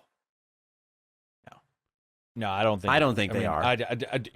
So I was agreeing, obviously, with him saying that multiple people complain all the fucking time, and they'll pretend a Forza doesn't exist. Like, they'll just flatly be like, that doesn't exist. Anything that is even possibly exclusive, they'll be like, well, it's on PC, which then you have to say, okay, PlayStation, some of those will be on PC as well, so they're not exclusive either. Well, that's not what I'm saying. You'll get that argument. Well, we're not going that far. It's like, right, we're going to go as far as we can to prove your point, no one else's. Which is that's how idiots argue. When you look at this, yeah, they're held. I think they're held over the coals all the time. So I hold them. I have issues with their store. I've got issues with all kinds of stuff. But do I have issues with their game delivery? Nope. It's a different style. I have more issues with Nintendo, by the way, Maddie. Way more for my Switch. I have way more issues with Switch not delivering to me quality titles for my Switch right now. And resting on a couple IPs than I do Microsoft, because Microsoft's also offering value in other places. Yeah. I just can't help but question why people would think they're getting a free pass because they're doing pretty consumer-friendly things that do win, your loyalty, if you will. Loyalty is probably not the right word, but happiness of your customer. Especially when you look at the FPS Boost, which I will continue to say this, it is fucking insane to me that Nintendo is not getting lit up for the fact that they are selling that new Zelda Skyward Sword game, right, with little bells and whistles here and there. Well, Xbox just boosted 70 games at once, a lot of them on Game Pass, and we're not having a conversation like why Nintendo's allowed to fucking continuously rip off their customers. It makes no sense to me why there isn't anyone outraged. And this is one thing we got into a little bit on Defining Duke Ultimate. 100% believe there is in each company there's a different type of this, but there is a bias for Nintendo hand over fist.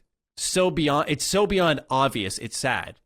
And it's getting to the point now where it's like you have a company that is now upgraded almost 100 games, and there's less talk about that compared to a company who wants to sell you the same thing for $60 with a couple of new bells and whistles that other companies are putting out for free. And by the way, I would imagine Nintendo has probably as much money as Xbox has to play with, where this is not a financial thing.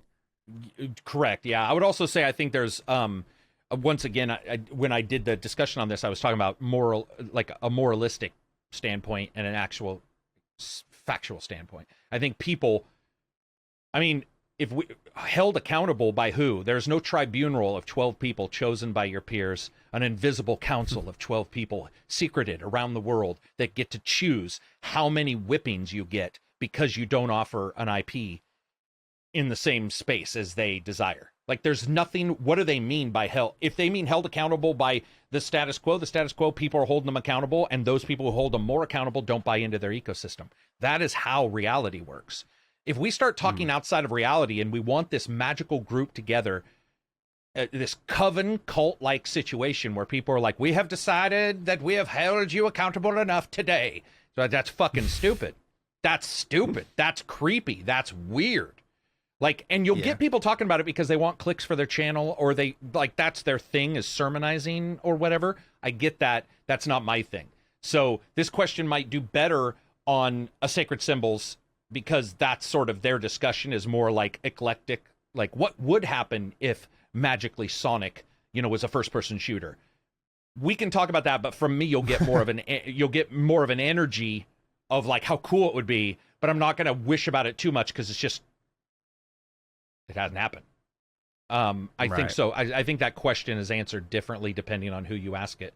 But I would say realistically, they're held as accountable as you see their sales reflect. And I would argue that if anybody tries to dive deeper than that, that is because they like hearing their voice. Like at some point, that's pretty much all you're doing is just masturbatory. Pretty much. Isn't it? Like it's not, you're talking to somebody who hates a bunch of shit they do.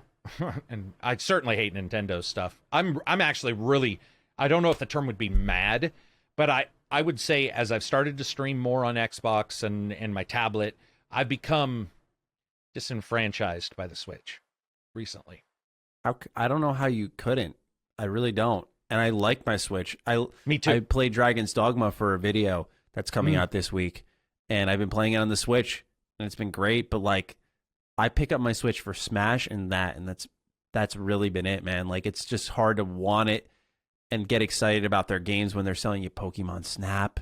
They're like, hey, here's your on rails picture game, and it's like, this could absolutely be a mechanic in the mainline series, and everyone knows it, but no one cares. Same thing with Zelda. Right. You mean like, Snap? Snap could be a mechanic in the bigger game, just not 100%. Doesn't he? Yeah, it does not.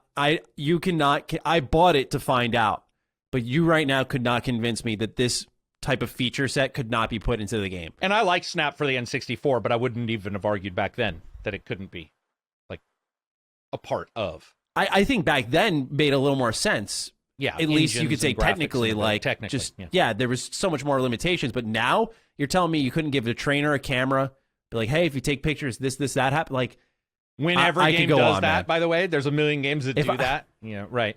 If I ever feel it's called photo mode. And hey, if I know. I ever feel like torching my career, I'll make a whole fucking video about this shit. But for now, I'll keep it in the back of a podcast where 5 of them are listening. They're like, Yeah, I Now don't we get know it, how it man. feels. I think maybe they're changing their demographic because they know where sales are right now versus, and the people who wanted a big tablet at that time that did amazing stuff bought into it for the technical reasons. And some of the games reflected that.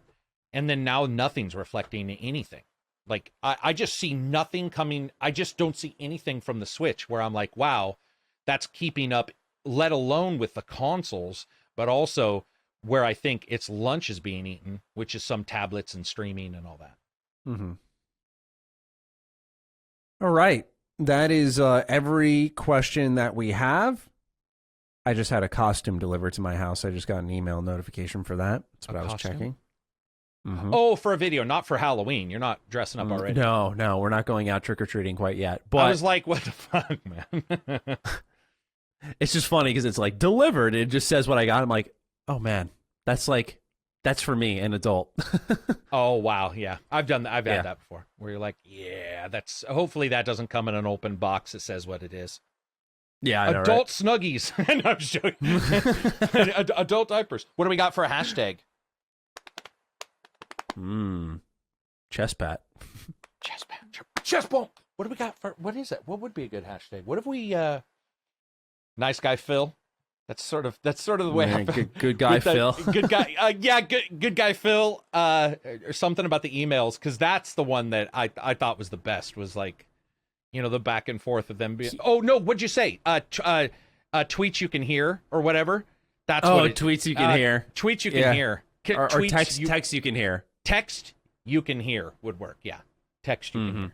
That would be good, because that is Leave absolutely a comment. true. Leave a Yeah. tweet. Yes, Whatever you please. want. Yes, please. Hashtag text you can hear. We'd appreciate it, knowing how many you got this deep. We pay attention to that, by the way. We should start like calling them out. Maybe we'll look into that.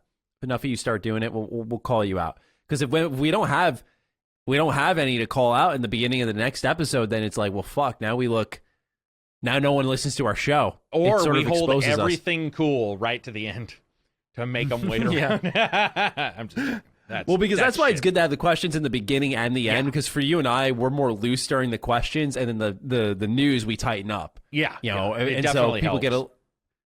and so it's interesting because that you might, if you'd stop out to the news, you might miss the funniest part of the show. It's true. Because Probably it's those questions will. at the I mean, yeah, half of Lockmore's edits. By the way, congrats to him. He's on what's it called? Last Stand now. He's doing like all these out of context edits for our shows, and I've noticed some of those conversations we're having are like deep into the show, and he's just picking them apart, and so it's been funny to watch. But stay to the end. That's the lesson here. Yes, indeed. This has been episode 18, though. Hope all of you enjoyed. Looking forward to seeing your feedback, your thoughts, your kindness, your hashtags. And Carrick, unless you got any final words, let's wrap this bad boy up. Negative. Peace out, everybody. All right. Take care, everyone. See you next week. Defining Duke, an Xbox podcast, is a product and trademark of Last Stand Media and Collins Last Stand LLC and is recorded from the good old USA. The show was conceived by Matthew Mr. Matty Plays Schroeder and me, Colin Moriarty, and is written and produced by Matthew Schroeder. Matty's co-host is Jeremy ACG Penter. Defining Duke's executive producer is Dustin Furman, and the show is edited by associate producer Ben Smith. All of Last Stand's theme music is by Ramon Narvaez. As you know, all of Last Stand Media's shows, including Defining Duke, are fan-funded on Patreon at patreon.com/laststandmedia. The following names are at the producer support level or higher on Patreon, and we're grateful for your kindness and generosity.